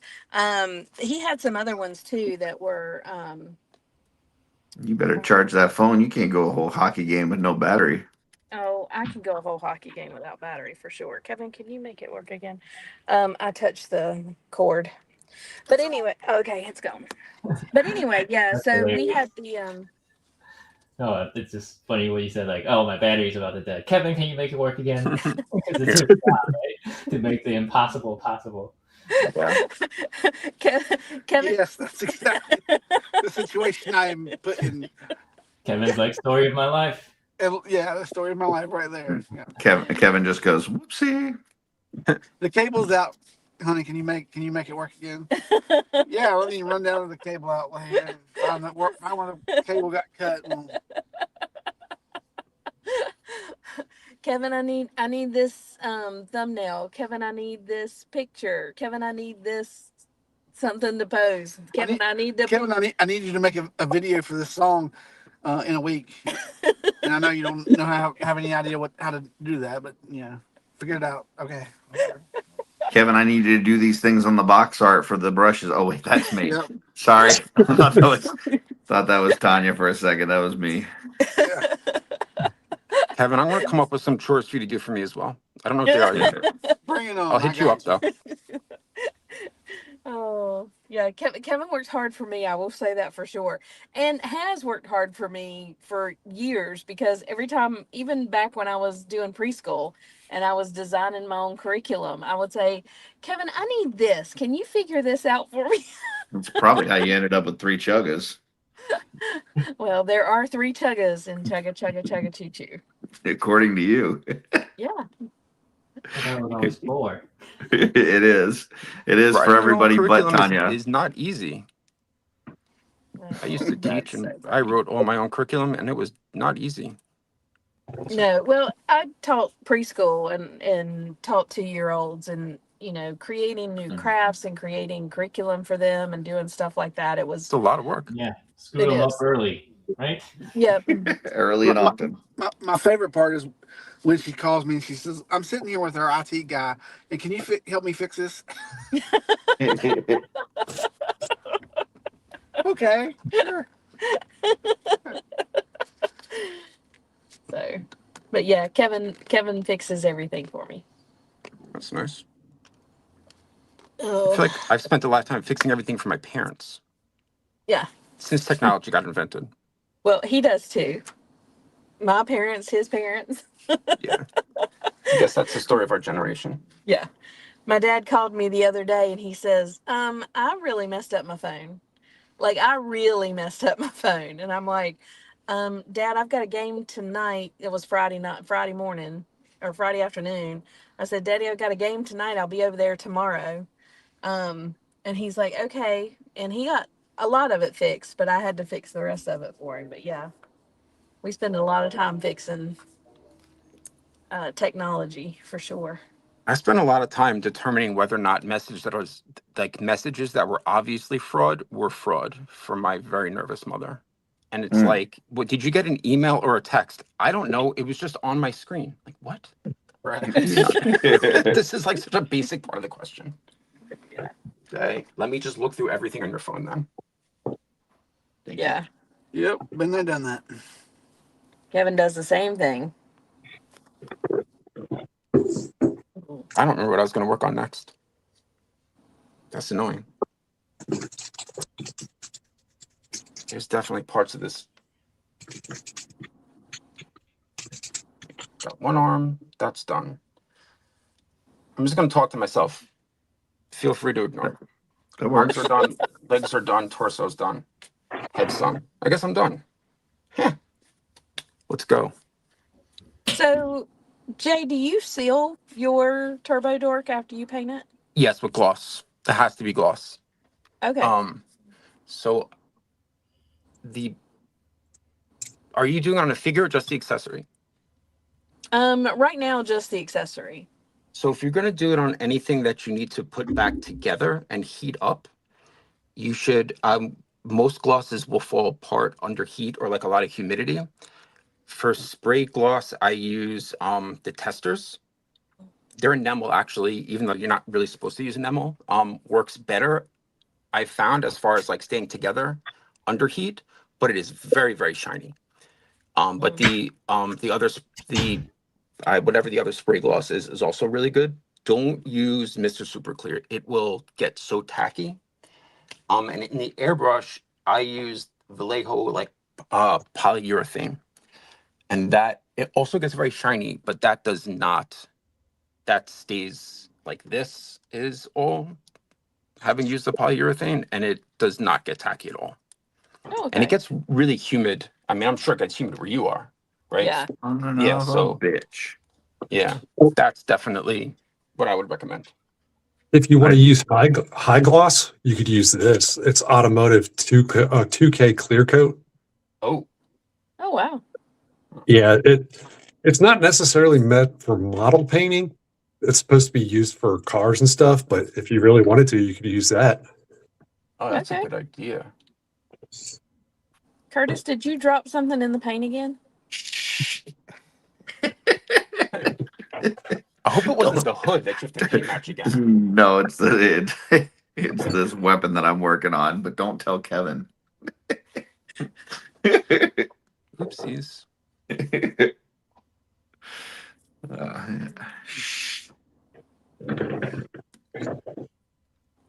Oopsie. Oopsies. There it is. And a son of a gun. Oh, that's funny. Yeah, my two new favorite So Flat paints are, just like taking attention away from Curtis because he needs attention all the time, are these two. The red violet and this magenta, but this red violet is amazing. Yeah, I I like the red just- violet as well. I just got this, and it is so much nicer than most colors in this range, which I use a lot of. Yeah, that red violet is pretty. I think I've got that one for sure. Yeah, I like this magenta a lot, but I will still say that this is my current favorite. I'm using because I'm trying to figure out what I'm going to dry brush in pink, but this Wicked Pink, I'm gonna paint the Wicked Pink has I think been my favorite pink for a while. I'm like giving opinions that nobody asked for out of nowhere. Well, that's Works. okay. So you're welcome, guys. Mhm. So you guys were talking about sealant earlier. In my experience, I haven't had much luck with the sealants because it's supposed to stop paint rub, but I found that my paint just comes off with the sealant. Oh, Oh, me wow. too. I have that problem too. Sometimes I use, depending on what it is, I use this. I use this Mod Podge. This stuff is a pain in the ass though, because you don't want to get it on too thick. But Yeah. that is the thing that it works best for me to stop paint rub. But Okay. Yeah, that's I like went back- that stuff gets cloudy, right? it dries clear. It looks cloudy when you're putting it Okay. on, because it's really for people who do scrapbooking and they paint it over the picture, Yeah. But I have some. I've just never used it on my figures because of how cloudy it looked. But yeah, it's good to know that it clears up when it dries. it looks really good on head sculpts. In certain, I have a friend who does a better job than I do with it, but it really gives a nice matte finish that's very professional with head sculpts. And then I'll go over it with So Flat after. But I've gone back to just dremeling open, shoulders, which I hate doing, like in the inside of the shoulders to make it bigger to stop paint rub and because I'm starting to get paint rub and just I'm getting super frustrated to, especially when you do a bunch of layers through the airbrush and then it's just messed up. It's a good thing about pauldrons, but The only time I'm I have sorry, I said issues with shoulders. I meant the inside of like this part, like making this part wider, the inside of the elbow, the joint, not the joint, the inside of the elbow, the widening that disc, hole. What? the disc. The circle part. Like this is not an elbow, but just going in with the small Dremel here and opening this up. You need to hold it higher, or This is a wrist, not like but close to the camera, but up. There you go. Yeah, a little bit further up on your desk. There you go. Okay. So like taking the Dremel and getting this part out so that there's no paint rub with the elbow going in. Yeah, that's the joint. Oh, I thought you meant this when you said the joint. No. Oh, okay. Yes, the joint. Curtis was right. Yeah, I would Just say like that's Magneto. like the peg coming off the joint, right? The only problem that I've ever had with Mr. Super Clear, as far as that kind of stuff goes, as far as rubbing off with the paint, is if I try to put it back together before I've let it sit. Like I'll spray it and then let it sit for a couple hours and then put the figure back together, and then I have no problem. But like the if you put it together back too quick, then sometimes you'll get paint rub. So Yeah. I still sometimes get paint rub, but I don't know. Maybe the two of us are doing it wrong. Because I let it dry. Like I'll let it dry overnight. I mean, yeah, for the most part, I'm okay with I don't get too much paint rub, but it's like when it's like soft rubbery plastic, like the seal doesn't help me at all. Like if I need to grab, especially on like the belt pieces that are softer. What kind of clear coat are you using? I was using, I think, Vallejo. I mean, I don't have the bottle with me because I've stopped using it because it didn't seem to help at all. Yeah, that's your problem. So, Mr. Super Clear or Testers would be the two that I would recommend. Yeah, Testers dull cut is pretty great. Testers is a little bit more flat than Mr. Super Clear. So, just as an FYI, but both of those work really well. Especially for those softer pieces. If you use anything besides those two on those softer pieces, it's going to be like tacky and crappy. Mm-hmm. Same thing with like primer. Like if you don't use the Citadel primer on those soft pieces, you're gonna have a rough time. Okay. So Yeah.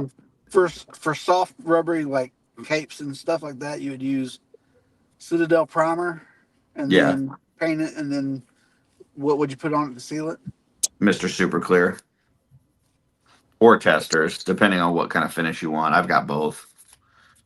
So,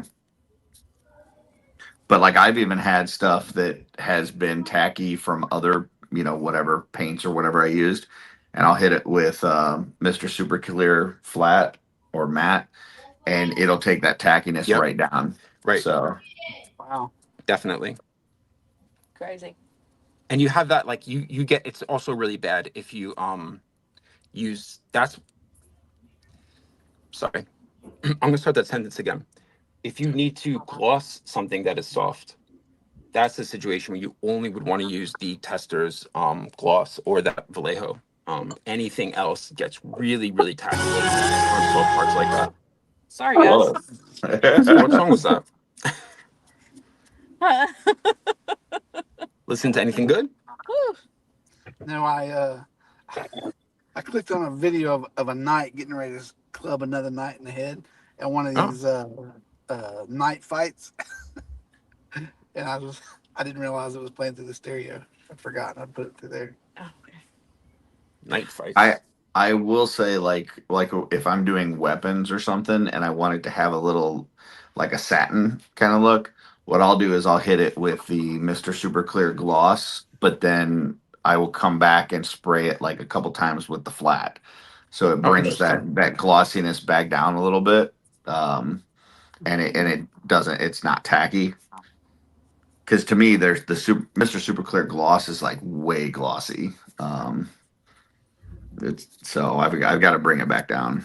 Yeah, I prefer if I'm making like something like this and the entire thing is Turbo Dork. Well, everything that I do in Turbo Dork would be like one section. I wouldn't do something like I'm gonna do a leg. Right. One like part, I like it as glossy as possible. I think because that really brings out the color shift. And it retains the pigmentation. And that's the one thing about that brand, aside from me liking the color shift, is they really use extraordinary pigments. And they are going to start making regular acrylic paint soon.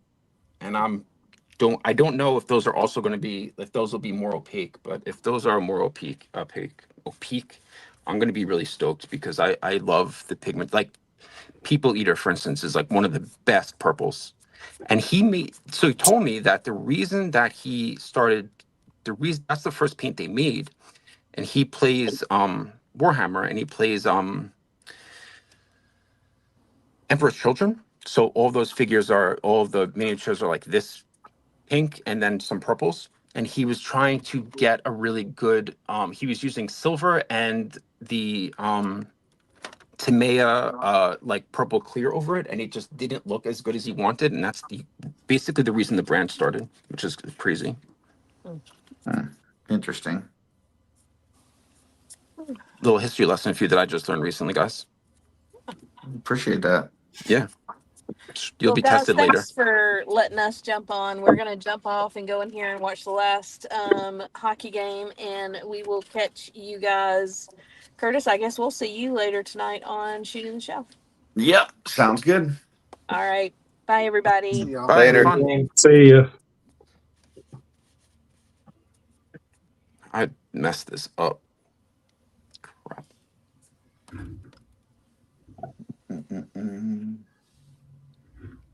Yeah, Michael hasn't been around that long, but he knows enough to know that Vallejo is not my favorite. So, although I do like this gold, this glorious gold that they've got.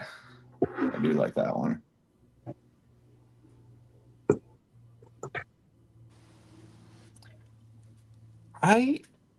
There's some colors of theirs that I do really, really like. But you do have to, if you put them in the palette, you have to use it that day. Yeah. I don't mix colors a lot, so that's not really an issue for me, though.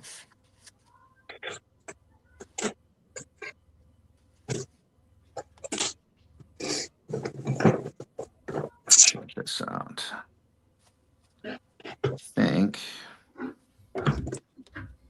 Oh, FedEx just showed up to my door with a very big package. Ooh, Nice.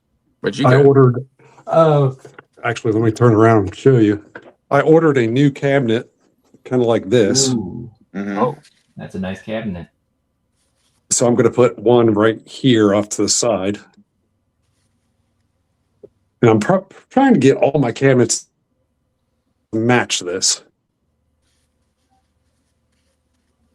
nice.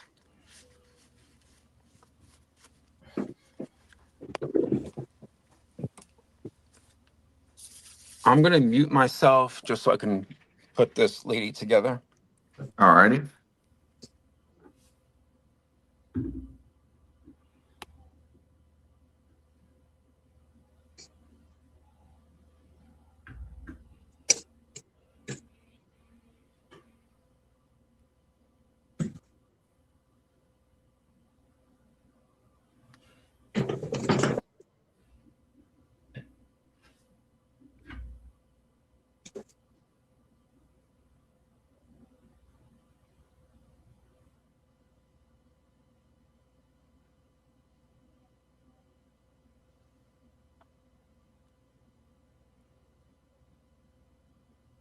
About done with this. Oh, that's looking good. Now I got to figure out what other project I want to get started on. Yeah, that's looking I really don't good. know what I should do with the bone color. I should probably add something.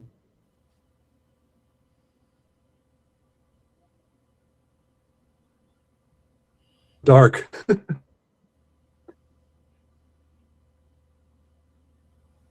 Yeah, you're cutting out there for a second.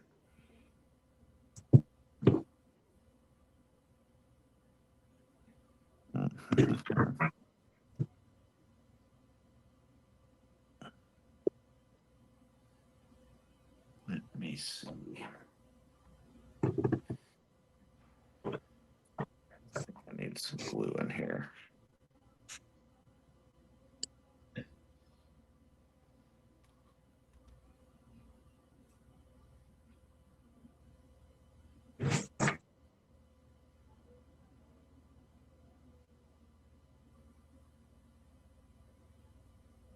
A little survey. What should my next project be? This That's one? That's Kind of hard to see. mean big in you. Okay. I like his weapon. Is that I don't think he's in Bigend. he's a big into me. Oh no. Okay. I don't. Yeah. I'm looking in the wrong place. There we go. Shredder. Or Nice. completely thrown together.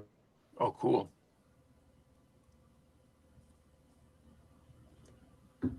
Yeah, they're all cool, but I would probably say the Shredder.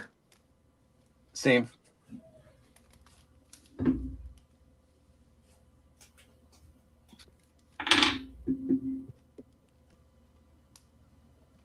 Yeah, I think that might be a good choice.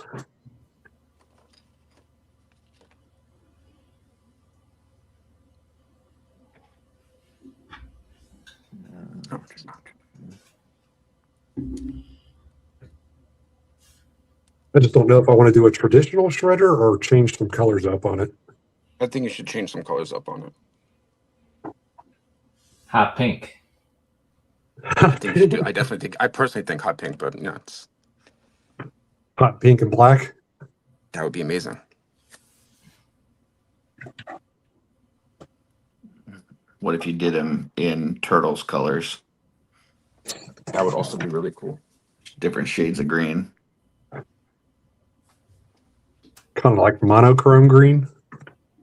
Yeah, some sort of or even like a military camo green or something. Yeah, I could do that. I got plenty of that color. Oh wait. Found it. I got dark emerald green, metallic. That might do something. That sounds really cool. I gotta mute myself again because I found the legs I've been looking for like 2 weeks ago. Good job. I knew you could do it. I forgot that I was looking for these.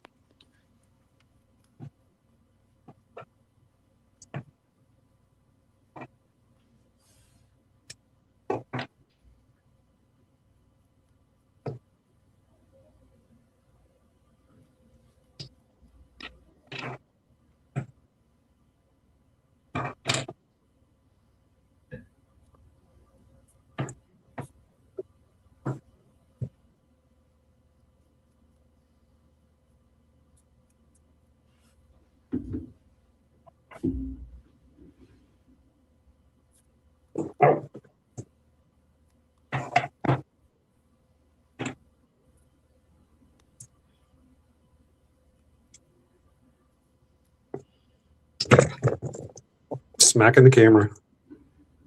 Works.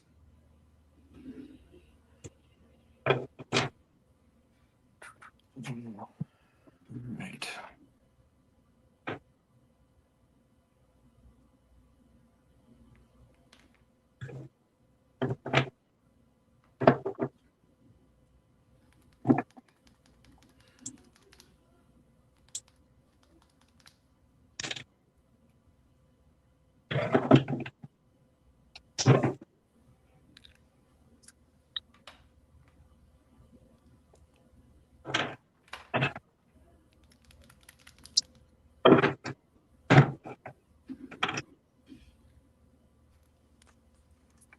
All right, that's fantastic. These Cavs match. So much better. Cool. I had they were in my box of half painted skeleton parts, not 1.0 parts. Mm. I still have to paint her neck, but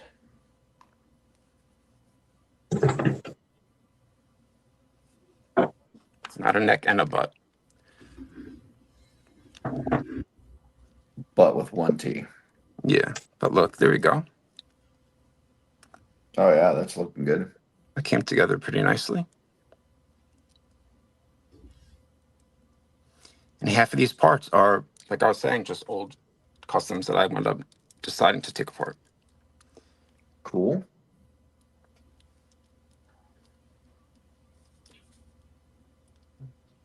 That is my trench witch marine, whatever the hell they're called. Twizzler says I've been thinking about trying to make my own diorama now that I'm getting so many gladiator type figures from Curtis. I think I'll have to make a Coliseum type display. I think that'd be cool, man. That sounds awesome.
All right. Time to break out the 20/0.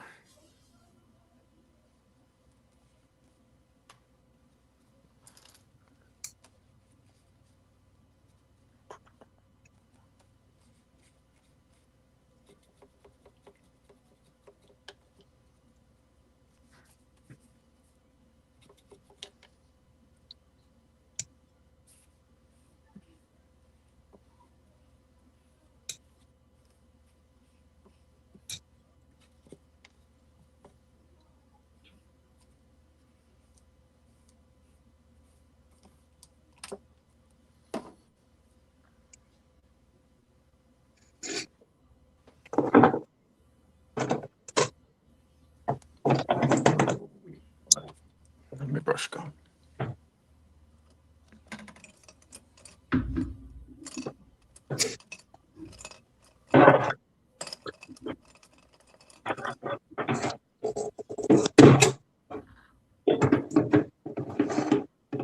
So Curtis, there's no separate customizing studio, right? Like this is it. This is what I do. If there's something else, it doesn't have anything to do with me. I there is so like there's still that chat that was the customizing studio, and then I asked everybody if they wanted to also have one that only talked about customs and didn't talk about like toy news as much. I didn't realize that I didn't add you, but I can later. I mean, no, that's okay. I was just curious to see if this was the replacement for the customized studio, because I've been away for a while. As far as the call goes, like there was a lot of Sundays where I would pop in and it would be an hour, 2 hours before anybody else would pop in there. And so I was like, well, if I'm gonna be on here painting, I may as well just do it on YouTube. That way, if there's nobody else painting, at least there's people in the chat. So that's kind of where this came from. But yeah, makes sense.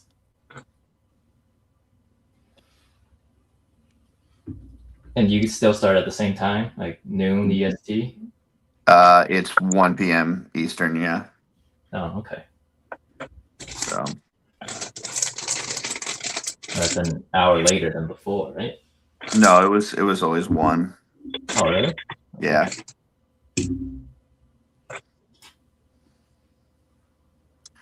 Because that's noon for me. I'm Central. Oh, you are Central too? Yeah. So I always That would be too early started for me on a at Sunday. noon my time. Yeah, I used to pop in like around 2:30 to 3, but then by then most people were done already. So Yeah. I had What to do you- take my family out to eat for Sunday. We used to go to church and then food after that, and then usually like some grocery shopping for the week ahead. So the timing never really worked out great.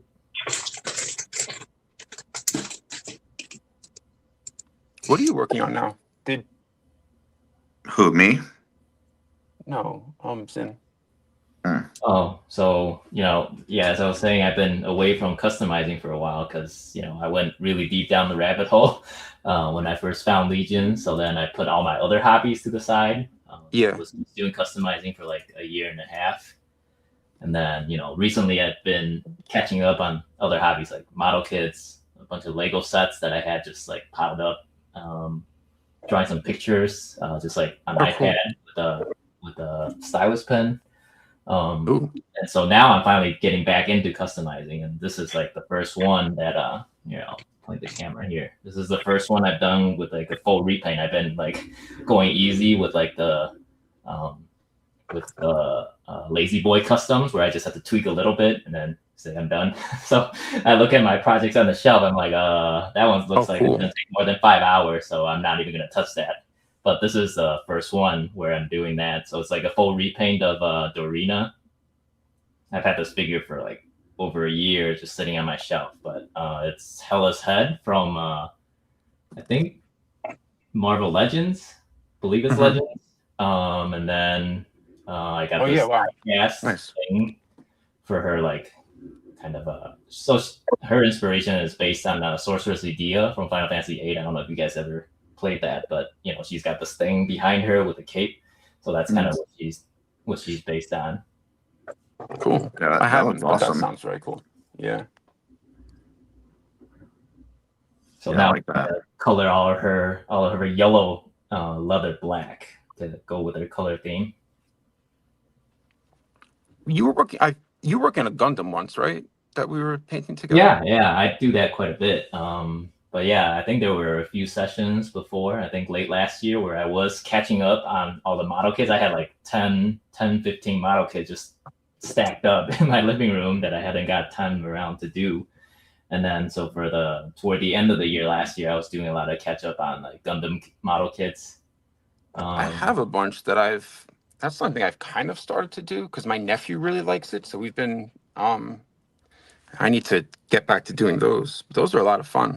Yeah, they are. I think I've been mainly going with the third-party Gundams, not the official Bandai ones. I think China's really done a good job with their third-party designs, because I think there's like a million designs out there, but like there's so many of them that just look way too busy, right? They got like wings and like 45 guns and laser sword and all that. So I try to. My Gundam model kit collection is fairly limited. I think I'm only up to like maybe 7 now, but I've been collecting from them for a while. And I try to pick up like new unique designs. I don't want any designs that kind of look like something I already have, right? Because it's just another one of those. That makes sense. I have no clue. It's like a universe that I know nothing about. So I just pick up something that is like kind of cool looking, and I try not to get something too expensive because I don't know what I'm doing. So that's China third-party ones are good choices for that. They generally run like $50 to $70 for a 1/100, which is like a usually 8 to 10 inch scale. I've just been buying like $30 like Bandai stuff at like my local hobby shop, and some of the 30-minute mission stuff I got. Yeah, 30-minute mission. So that's where I think they kind of went after the modular pop and swap, kind of like Mythic Legions, right? Yes. Because all those parts are supposed to be compatible, right? And then they also Yeah. came out with 30-Minute Sisters, which is like an anime mecha girl kind of Yeah, I've seen those. on that line. So I've been checking some of those out, but I think the overall quality just looks too low. Like the paint and the design, it just it looks like a $20-$30 figure, right? As opposed to most mecha anime girls, which is like usually run like 60 to 80. Yeah, I've been wanting to kind of repaint them. I mean, putting it together for my nephew is fun because when I was growing up, my dad and I did a lot of like car model kits. And my Okay, dad's yeah. not around anymore, so it's kind of neat to kind of like pass it on to my nephew, or just do that together. So it's much more like just spending time together and kind of putting things together. But I Oh, do yeah. want to get, doing more just and getting deeper into it. But I've also I've been trying to find things that I can add to Cosmic Legions that I can put together, and I'm still kind of figuring it out. But a lot of that, the 30-minute missions, I feel like there's ways that I can, add like big guns on the back of a Cosmic figure or something like that. Yeah, you Maybe. could. Yeah, if you're willing to like do some drills, because most of the guns they just attach by pegs from the Gundam model kits. Yeah. So those are probably I'm willing easy to drill. use. Yeah. If you just drill a hole. How old's your nephew? He is he's going into 5th grade. Well, he's in 4th grade now. And the age, so that makes him 9. He's 9. Okay, yeah, so that's like my older one. So I think the lower price range for the Gundam 144 scale, so they're like 6-7 inch compared to the 8 to 10 inch, but those ones are a lot, I think, probably more appropriate for his age. It's not super complicated, and you don't, the instructions aren't as hard or like confusing. Yes, the one that I had just bought some randomly like 2 years ago because they were on sale at the store I was at, and they were like half off. And so that's what was the one. I have one that's got to be the most popular. I don't even know the name. It's like the one I see everybody making. The RG like 78, the original Gundam.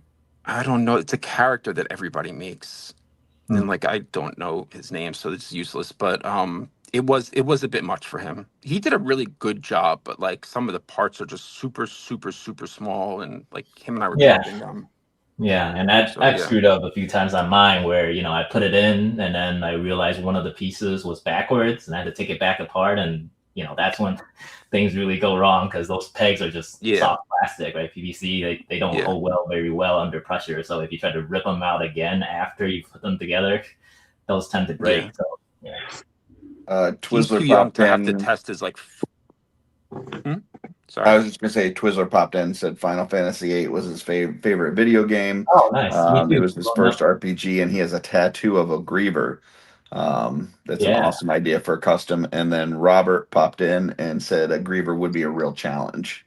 Yeah, I thought about that, but yeah, Griever was my favorite, like Guardian Force. I mean, he shows up as one of the final bosses, but he's got a really cool, like, kind of like a summon, Aeon design. And yeah, I think I actually named my Final Fantasy 14 character back when I played Griever, and then people were like, "Are you an asshole?" Like they thought it was like a pun of griefer, so I would like spawn camp him or something. Nice.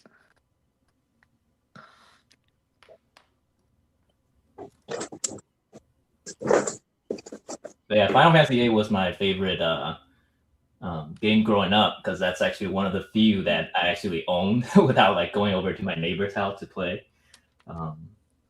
Which one was 8? It was the teenage one where they're fighting a time traveling sorceress from the future. Gotcha.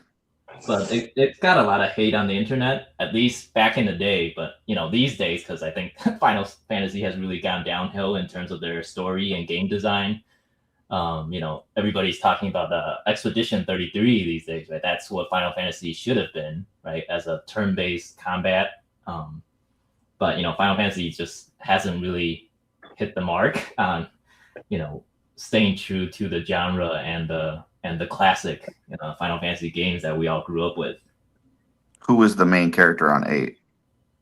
Squall, the guy with the gunblade. Gotcha. Yeah. Yeah, so that one was more of like a teenage romance / fantasy with battling evil sorcerers from the future. So Yeah. I liked it. I was probably only 7th grade when I first played it, but Mhm. I still go back and play that game like once every 2 to 3 years That's cool. because it's a lot of nostalgia, and I played that game a ton when I was a kid. Yeah, that was a good one. My only experience with Final Fantasy is going to my college girlfriend's house where her brother, whose younger brother, was obsessed with Final Fantasy, and I would try to play. And like it was impossible for me. Having no idea what I was doing, just being thrown into it. Yeah, I mean, you can't just like pick up the Final Fantasy and play. You have to kind of learn the game mechanics, and they have tutorials that you play in the game. It was terrible, but kind of like comedic looking back on it. Now just like, dude, can we just play Tekken? That's my story, start to finish. I mean, it's not as difficult as like some, button masher game that you don't know like what the combinations and stuff are. Like the biggest thing is, I guess, kind of learning, I don't know, some of the like what things are resistant to and what things are going to cause more damage and when to use certain summons, and like there is definitely stuff to learn, but it's not as much like coordination things as much as like, I guess, lore and things. Yeah, I mean, it's a genre of game I had no experience with, so I had no idea what I was doing, and he forced me to play it, and I tried to be kind of cool because I was dating his older sister, and like it was just a fail. That's literally my entire experience with it.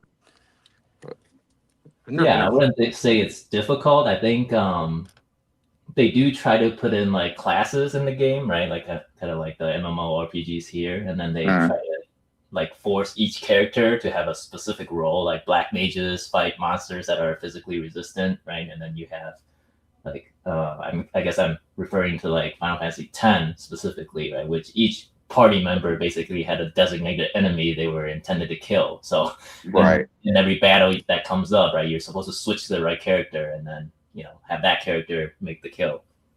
So I'm going to say that I was playing it so wrong that I didn't know that there were parties until right now. I don't know what I was doing. Maybe he was just giving me a very difficult scenario, like pretending like it was normal and just to laugh. I don't know. Yeah, it could be. I mean, some of the boss fights are really hard, depending on how over-leveled your characters are. But I think for the intended level, usually they make those fights pretty challenging. I don't remember at all. But there's definitely a lot of like trial and error to try to figure out, like, because they would have certain resistances and weaknesses and things like that. So it's like you had to, throw a bunch of shit at it and then you die. You're like, okay, well, that didn't fucking work. Let's try something else. And you throw a bunch of other shit at it and you're like, okay, that worked a little bit better, but still not good enough. So. Yeah, I never got into that type of game, and I think it was because I was intimidated and thought I wouldn't be able to do a great job. I was never a great gamer, so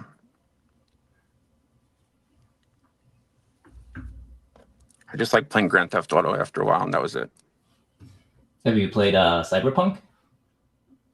No, I don't have any, like, I haven't played anything new, but Cyberpunk looks amazing. And if I had, I haven't had a system since my daughter was born.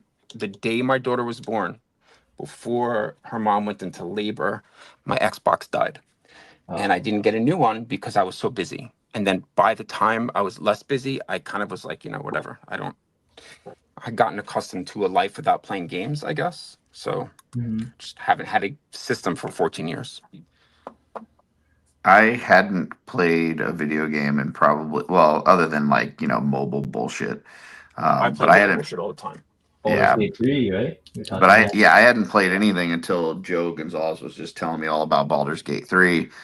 And there was a period during COVID where I was just bored off my ass and I had nothing to do. And I'm like, I guess it was this post-COVID, but it's like my job became from COVID, my job became work from home. And so Mhm. like I was just fucking bored because there was like it's so easy.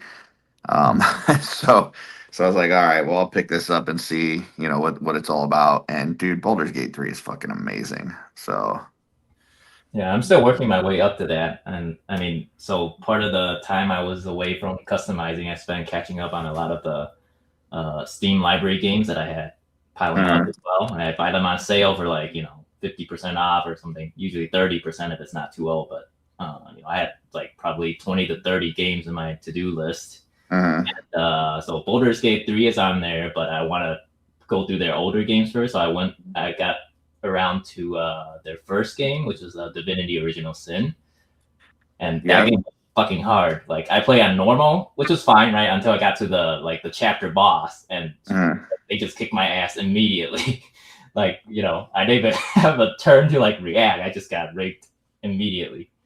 And then, eventually I was like, okay, fuck this. I'm not gonna try to like, find every piece of loot in the side quest. So I'm just gonna tune down the difficulty so that I can get through the story. Yeah. I played a little bit of Divinity Original Sin 2, which is pretty good.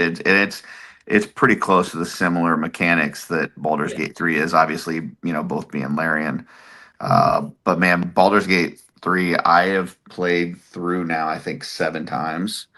And I mean, even nostalgic wise, like going back to my childhood, I would say there's nothing that I've ever played that's anywhere close to being as good as Baldur's Gate 3. Like it is absolutely amazing game with so many different things that, depending on the choices you make, depending on the things that you say, depending on the people that you align yourself with, like the story just changes each time, and it's fucking awesome. So it really is like a choose your own adventure book. Ooh, I love those so much. That's why I'm bad. Those books are why I'm bad at math. I used to put them under my desk and read them during math. That's not even a joke at all. Some people used to cheat in their reading assignments. Like, oh, I read this Choose Your Adventure book and I died after like chapter 1. So I'm done. And then the teacher was like, yeah, no Choose Your Adventure books. I used to I would like choose a page, but like hold the other page, in case I made a really bad I always choice. did that too. I was like, I didn't want to die already, so let me go back and hit the undo button. Well, I was trying to maximize my experience, going through the story. Those were that's like an awesome thing that I feel like every generation should experience. Yeah. But I think that's like a Gen X thing from a very specific age group. Yeah. So that's kind of cheating though, right? Frowned upon in the online gaming community, it would be considered safe scumming. Well, yeah. But everybody cheat at school, though. It's like cheating at school. So, yeah, that's what makes you cool. Yeah, it didn't make me cool, man. I was reading books when I was supposed to be doing other subjects. It was not cool, and it also made me. It definitely stunted my ability to multiply. I did not like multiplication or division in whatever 3rd grade. Oh, I thought you meant multiply, like have kids. Physically, yeah, that's what I thought too. Yeah, I thought to myself after I sent that sentence that there's a lot of different ways that could sound very strange. So I just thought I'd quickly clarify without getting any follow-up questions. See him at the doctor's appointment. He's like, "I'm sorry, you got some slow swimmer." Like, yeah. It's from those, yeah. Fucking choose your own adventure books. Done it again. Fucking taking out another one. But I was like really terrible at especially division, but man, I had a lot of trouble with my times table.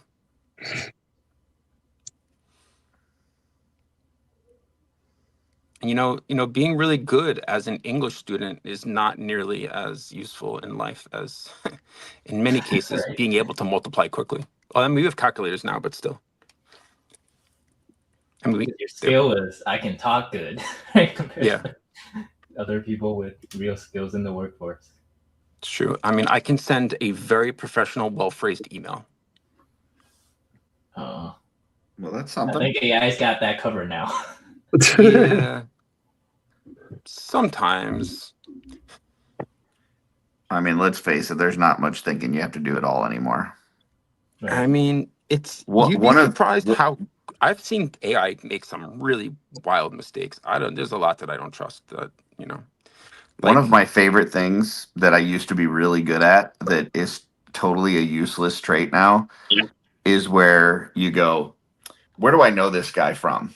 Like you're watching a TV yeah, show or a movie or something, and like I could think of it and I could come up with it. And now it's like that's a useless trait because people just go, well, what show are you watching now? Okay, here's the cast list. You click on that guy. Here's all the things that he was in. It's like, sure. well, that fucking ruins it. That was a fun game. I have friends Yeah, who are also amazing at that, and I was always awful at it. And I would guess, I would make the mistake of always guessing. I think because I wanted to get it right for once, and like I would just get mocked for being how incorrect I often was. Not a game I was good at. Recently, so Steph Detour we're like coordinating going to ZoloCon, and he asked me what like the cross streets I lived on, and I live on the corner of Ann and Jean. The name of the streets I live on. And he wrote back, LOL, Ann and Jean. And I was like, that response made me think like, I don't know why he said LOL. Is that like a pop culture reference that I don't know? So I Googled it, and Google's AI responded that it was a type of wine, which is not what Steph was. I guess they thought the names were funny. So then it listed really like the best pairings for this wine. And it was types of clothes you can wear in different seasons. It's like shorts. Okay. And that's where I was like, AI really is not developed enough that in a lot of scenarios that we should be relying on it if it's telling me to wear shorts when I drink this wine. It makes you want to feel more comfortable. Yeah. It makes you want to take your clothes off. Yeah. Well, it's very expensive. I'm never going to experience it. Nor am I a big wine person, so.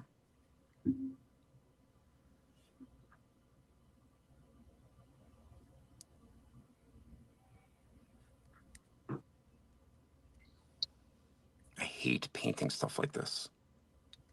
Like what? Chains on like a cauldron, because you have to get inside where the chain is and not get it on the cauldron, and they're like so close.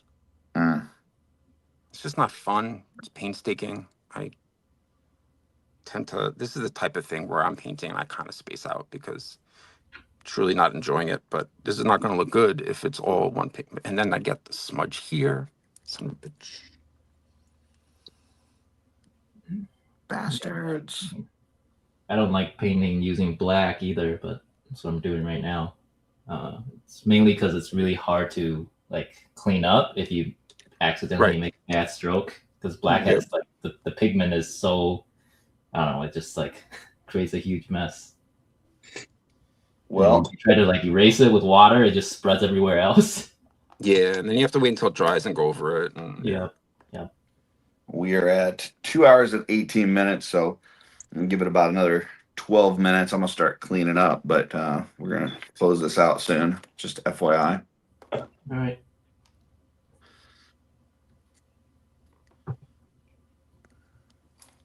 Time to clean all my brushes, which I hate, but it's necessary.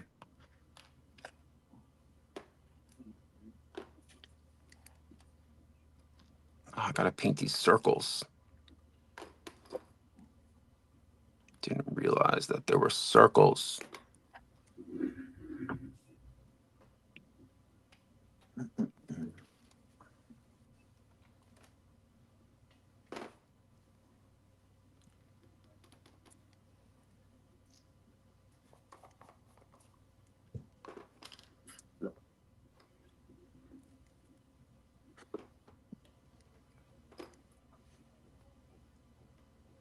This has been done for so long, like finished, the base coat, and I just have been avoiding it because it's so not fun.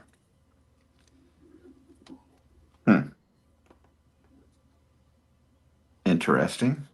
Yeah, it's not that interesting, but thank you for pretending. Oh no, I actually think it is. Do you ever do that with a project? Like I'm This is a pain in the ass to me. I've got a Sentry that I painted airbrushed with some Turbo Dork, and it's been sitting behind me now for about 6 months, So and similar. I haven't done anything else with it.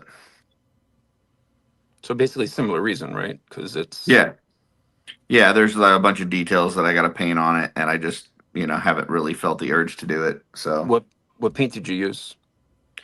it was one of the purpler one, purple blue something. I can't remember. Hold on. Show me. I want to see a picture of it. Not at some point. Here's a leg. So let me. It's a leg. Let's see if I can. Oh, neat. That looks like, what is that, like blue raspberry, maybe? Maybe. I'm not sure. But yeah, so I've had it, like, it's probably, if I had to guess, 75% done. But I haven't touched it in 6 months. So what I do with that paint, when I don't feel like really getting into the details, but I want to like have it look better than just the one color, is I'll just dry brush it, usually with People Eater. And then you have a decent amount of detail that it doesn't look like you only did one paint. So, let me see. It's a pretty good idea. I have here. I haven't gotten into there's a lot still left to do, but this here, this might be People Eater and then a lighter purple underneath, but overneath? Yeah, overneath. Sounds I like good. that. Wow. But yeah, you just have enough, and then you can just go back and like, do these like pieces, but it makes it, it's a lot easier. And then you still have a decent color shifts as well. So. Hey, Michael the Vandal's got a question about Hasbro D&D Owlbear. I don't have that figure, so I can't help. I have that. I haven't painted it though, so I can't help you if you have a painting question. No, he's asking about size compared to Mythic Legion. Hold on. I think it's not much taller than a Mythic Legion, though. I have one here. Hold on. I want to say it's like just slightly taller, but I could be wrong. So compared to how? I'm fine. Like a Mythic Legion figure, height-wise. Height-wise. So a Legion would, if you take the bunny ears away, it would go up to about where the neck is here. Did I demonstrate that well? So probably like 8.5 inches, maybe 8.5. Yeah, let me put it up next to an ogre, and we'll find out.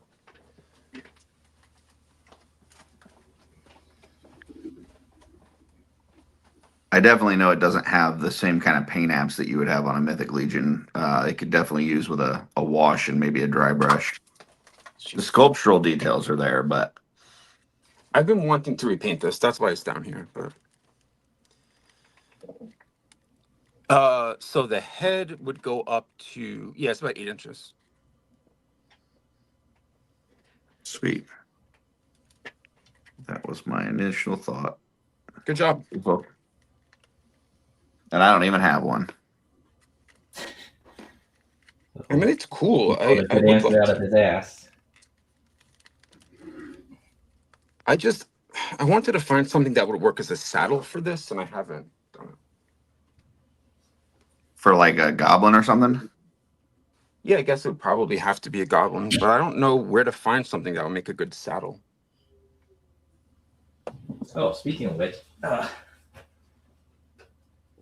I got this Blockies mount. I've been waiting to try it out on the goblin figures. It's smaller scale, but I think it looks pretty good. Oh wow! You can probably use some wash to highlight the details, maybe some highlights, but ooh, and it's posable, right? It's Blockies, it's a model kit, but it's not like finicky like the Gundam model kits that fall apart if you touch them. What is that? What is that? It's from their Infinity Heroes line, so it has all the traditional folklore heroes like Guan Yu, Zhuge Liang. I don't know if you guys are familiar, like Three Kingdoms from Chinese folklore. But really cool. I think I was gonna try this out with Swig because he's got purple and this guy's got purple armor, so that might work. That's something I'll try out. But this guy's I'm 15 always bucks on Big Bad Toy Store. So cool. That's pretty cool. Yeah, goblins are like, I'm always looking for something I can fit a goblin in. I usually look for vehicles, but that's really cool. Yeah, and then I found I was hunting down vehicles at ToyCon yesterday. I found some old vintage like weird ass Power Rangers vehicles. Wound up not buying any, but they were perfect for goblins, I think. I actually walked up to, it was the end of the day, and I walked up to the like where checkout was at Four Horsemen, and I was like, I went to Len, I was with Adam, and I was like, Len, do you guys have any, like, do you have a goblin? I need a goblin. I need to try this out. They didn't have any open goblins. It was a lot funnier when it happened than, it sounded in this story. I was waiting. I thought the story there was more to it. So yeah, part of it was that Len's response to me was kind of mumbling. It was really loud, and I don't know exactly what he advised me to do, so I didn't do anything. I don't know if he was telling me to. It sounded like he was telling me to take the person's motorcycle and bring it over to where they had the goblin on display from the But I also sound like he was telling me to have somebody just take the goblin out and bring it over to where the motorcycles were, and that didn't seem like right. So I just did nothing. Yeah, see, the story didn't go anywhere. This is a little bit longer than I thought it was going to be. I'm so sorry. sorry to everyone who had to listen to that. I cannot believe that my daughter did not hop into the comments to make fun of me. I'm very disappointed in her. She's going to get an earful later.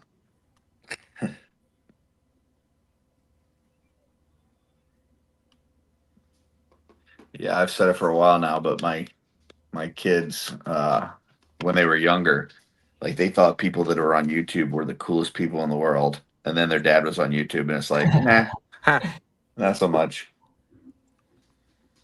not so much.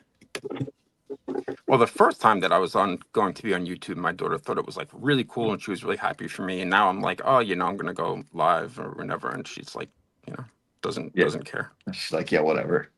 Yeah. Was she like, damn it, Dad, why did you have to ruin this for us? Not my daughter. No, I was talking about Curtis. Oh, yeah.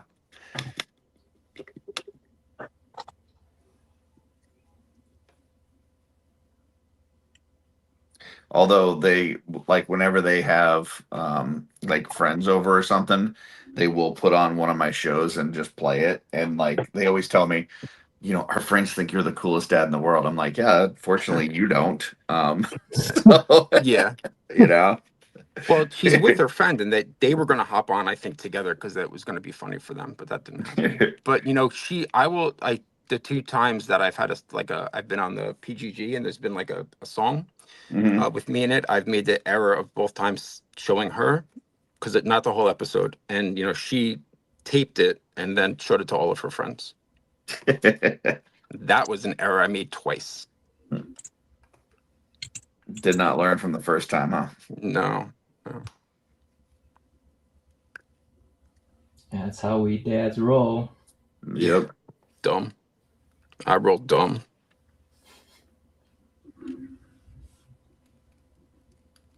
This stuff's really good, by the way, for cleaning, especially dry brushes. This Josanya brush soap and conditioner. I don't use it for my normal brushes, but for dry brushes where they get kind of stained and stuff. I've never heard of that.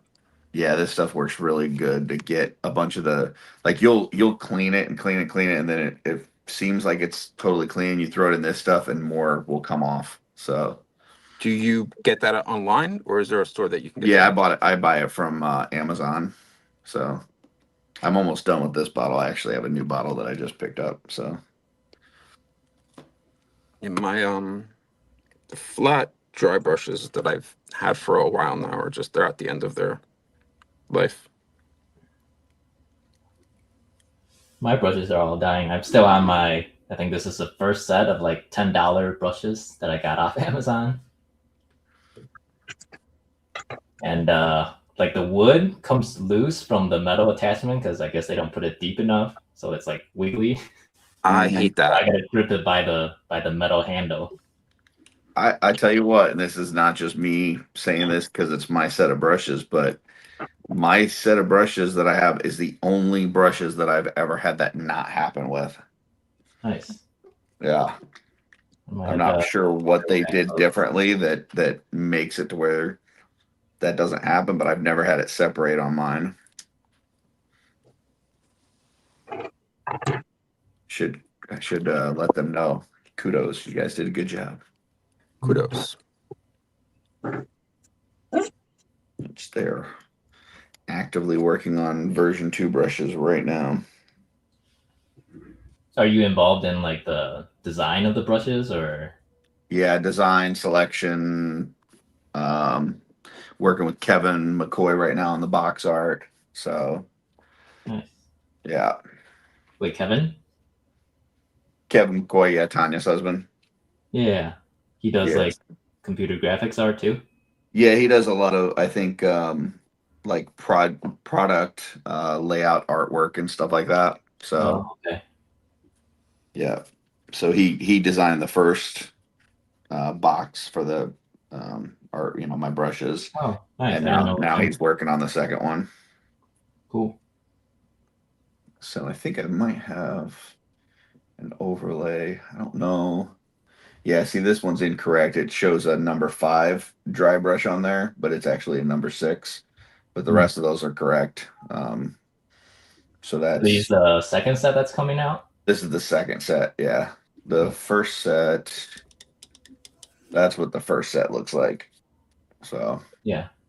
yeah, but the second set is going to be blue. So yeah. So Is the yeah, first set at they're production now? the brushes are in production, but we don't have the box art finalized yet. So I got to get that from Kevin so that they can start working on that. I'm hoping to have it by CarverCon, but I don't know. I definitely have it by Legions Con, but if I can get it by CarverCon, will be awesome. Is the first set like sold out and out of production now? I think Kevbox Toys down in Texas has a few, and then Dirk on at Wolf King Customs has a few, but I think that's really it. Okay.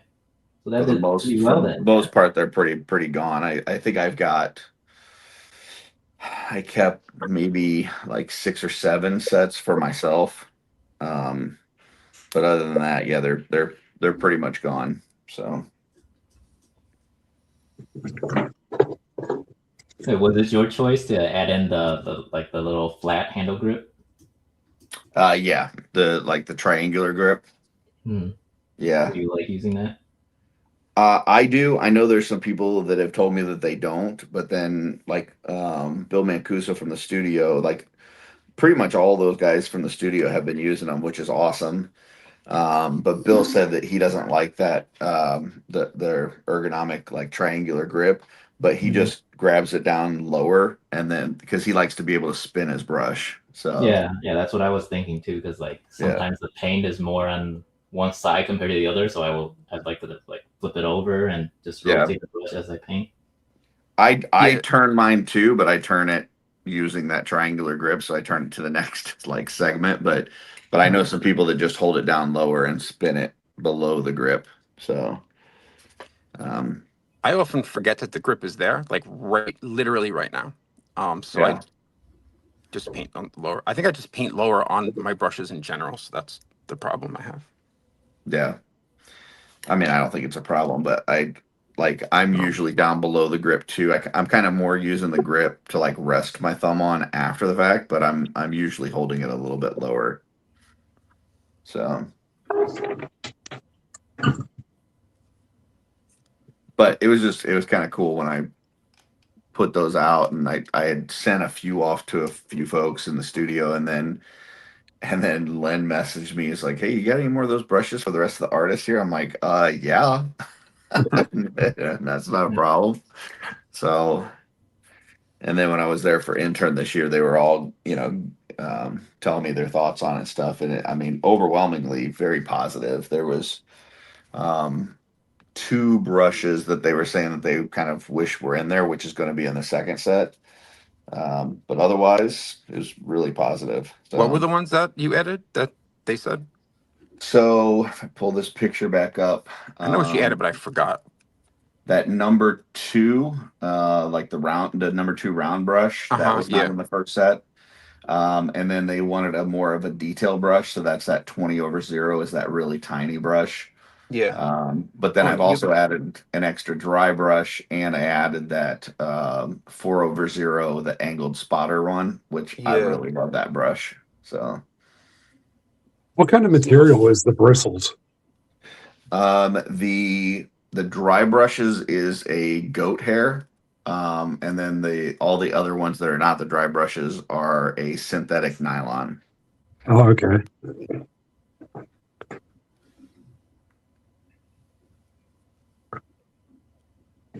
I guess the sable bristles would have been too expensive. No, sable bristles are really more for watercolors. When you use acrylics with sable bristles, it spreads out and you ruin the brushes very fast. It's really not meant for acrylic paint. Now, you can get a very fine point on them and you can paint some really nice details, but they break down very quickly. So, Makes sense. yeah.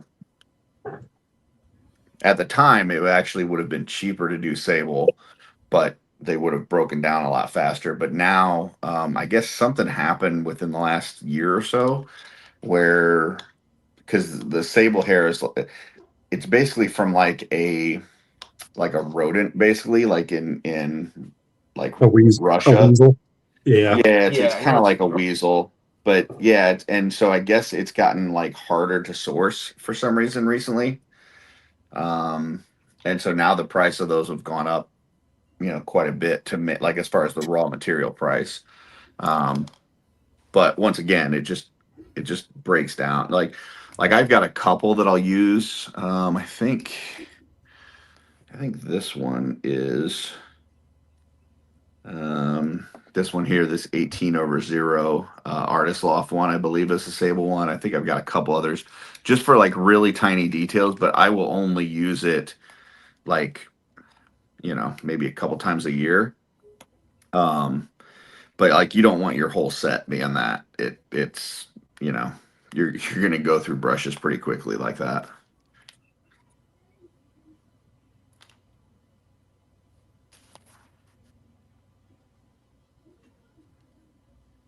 I don't know if it's the sable is becoming more endangered, or is it just because of Russian sanctions? Yeah, I'm not sure. I just know that like when they give you the price list of the raw materials and stuff, if I wanted to do sable this year, the price was way higher than what it was last year. So it could be because of tensions and stuff, or it could be, like you said, maybe it's becoming endangered or harder to, I don't know. Not sure. Because I remember when I did my first set, basically they came and said like, hey, this thing is in like whatever that creature is, that weasel or whatever, is in such abundance that like it's cheap as hell to get it. And then all of a sudden this year that was not the case. I So think it's probably sanctions or trade issues. that would be my guess. So I remember during COVID, it was like there was like a inability to get sable brushes. Hmm. So I'm going to assume it's like a similar scenario. I'm not an expert, so it's a guess, and I don't know a lot about international trade. I think it's because Curtis' first set of brushes did so well. Yeah. They're all gone now. That must be it. It's a household name now.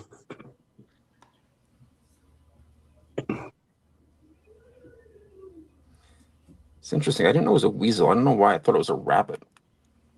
It's some sort of, I don't think it's really technically a weasel. But it's some sort of pest that is a big problem. Like it I guess it causes a lot of issues. So the fact that they're, getting the bristles for it is not a big deal because they want to kill those things anyway. I just don't understand why you got to get those that specific hair from Russia. I would think that there's other countries you could source it from. I mean, I think it's just kind of where that animal lives for some reason, and just you don't find it other places. But I don't know, and it's something about it that it comes to a really good point. But then, like I said, as soon as you get acrylic in like deep into the bristles, it spreads it out, and then you're fucked. So Yeah, I've had that problem with some of the Winsor & Newtons that I've used. yeah, where If it I'm just not kind of careful. starts to split apart. Yeah. But I have some that I've been careful with, and they've lasted decently long period of time. You know, But I would say about, I don't know, 95% of, having brushes last is just how much care you're putting into them. Absolutely. Like, are you cleaning it immediately when you're done? Are you making sure you get it to a point? Are you not letting it Yeah. sit there with a bunch of paint just drying in it? You keeping the paint out of the fennel. Yeah, that's a big one. That's probably the biggest, actually. That's like one of my biggest problems is doing that accidentally. Yeah. Which is really hard with the tiny brushes. Like when you're like doing the really small details, is trying not to let that paint get into the metal, because as soon as it does, you're screwed.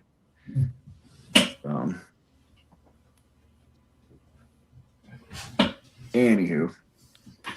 All right, let me clean this little thing here. Show what I've got. So let me embiggen myself. All right. Let's see. So I worked on the skin and the details on this one. Let me bring some more light over here. Hopefully that'll help. So it's not going to show up real well, but so worked on that piece. Worked on the arms, getting those in order. A little bit more work on these bracers, getting these bracers together. So, and then let's see, the hands, worked on those, trying to match the Bastet feet, a little bit darker. So, and then just recently I was working on this crossbow gun from Von Berk, which I've modified. It had a big skull in the front, which I dremeled down. And this is not showing this very well, but anyway, so yeah, worked on that a little bit. And then also I worked on, because initially it doesn't have really like a hole in the middle here. It's like a fake hole for where the bolt would come out of, but I drilled a hole into it, and I'm going to use part of a toothpick that I cut and I painted up to look like kind of a metal stake or bolt. So that's going to go inside of there to be coming out of it. So, all right. What are you making with all that? Is that like a Ranger character? It's it's going to be like a Kitsune Ranger. So this is, where did her head go? It's the one that I worked on all fucking weekend last weekend. So this is her head, and this is the cape that Darla made for me for her. Nice. But yeah, so are you planning to put a tail on that character? Yeah, so this is her. These are her legs. Hey, yeah, I got a few of those. That's the Wolf King Customs tail, right? Yeah. So and then all my skunk characters. I cut the extra flap off the back of this 2.0 waist piece so that it doesn't go down into the tail. Yep. But yeah, so that's kind of what that's going to look like. Nice. So yeah, cool. I'm pretty happy with it. It's definitely coming along. So, all right, let's go over to Jay. You're next on the screen.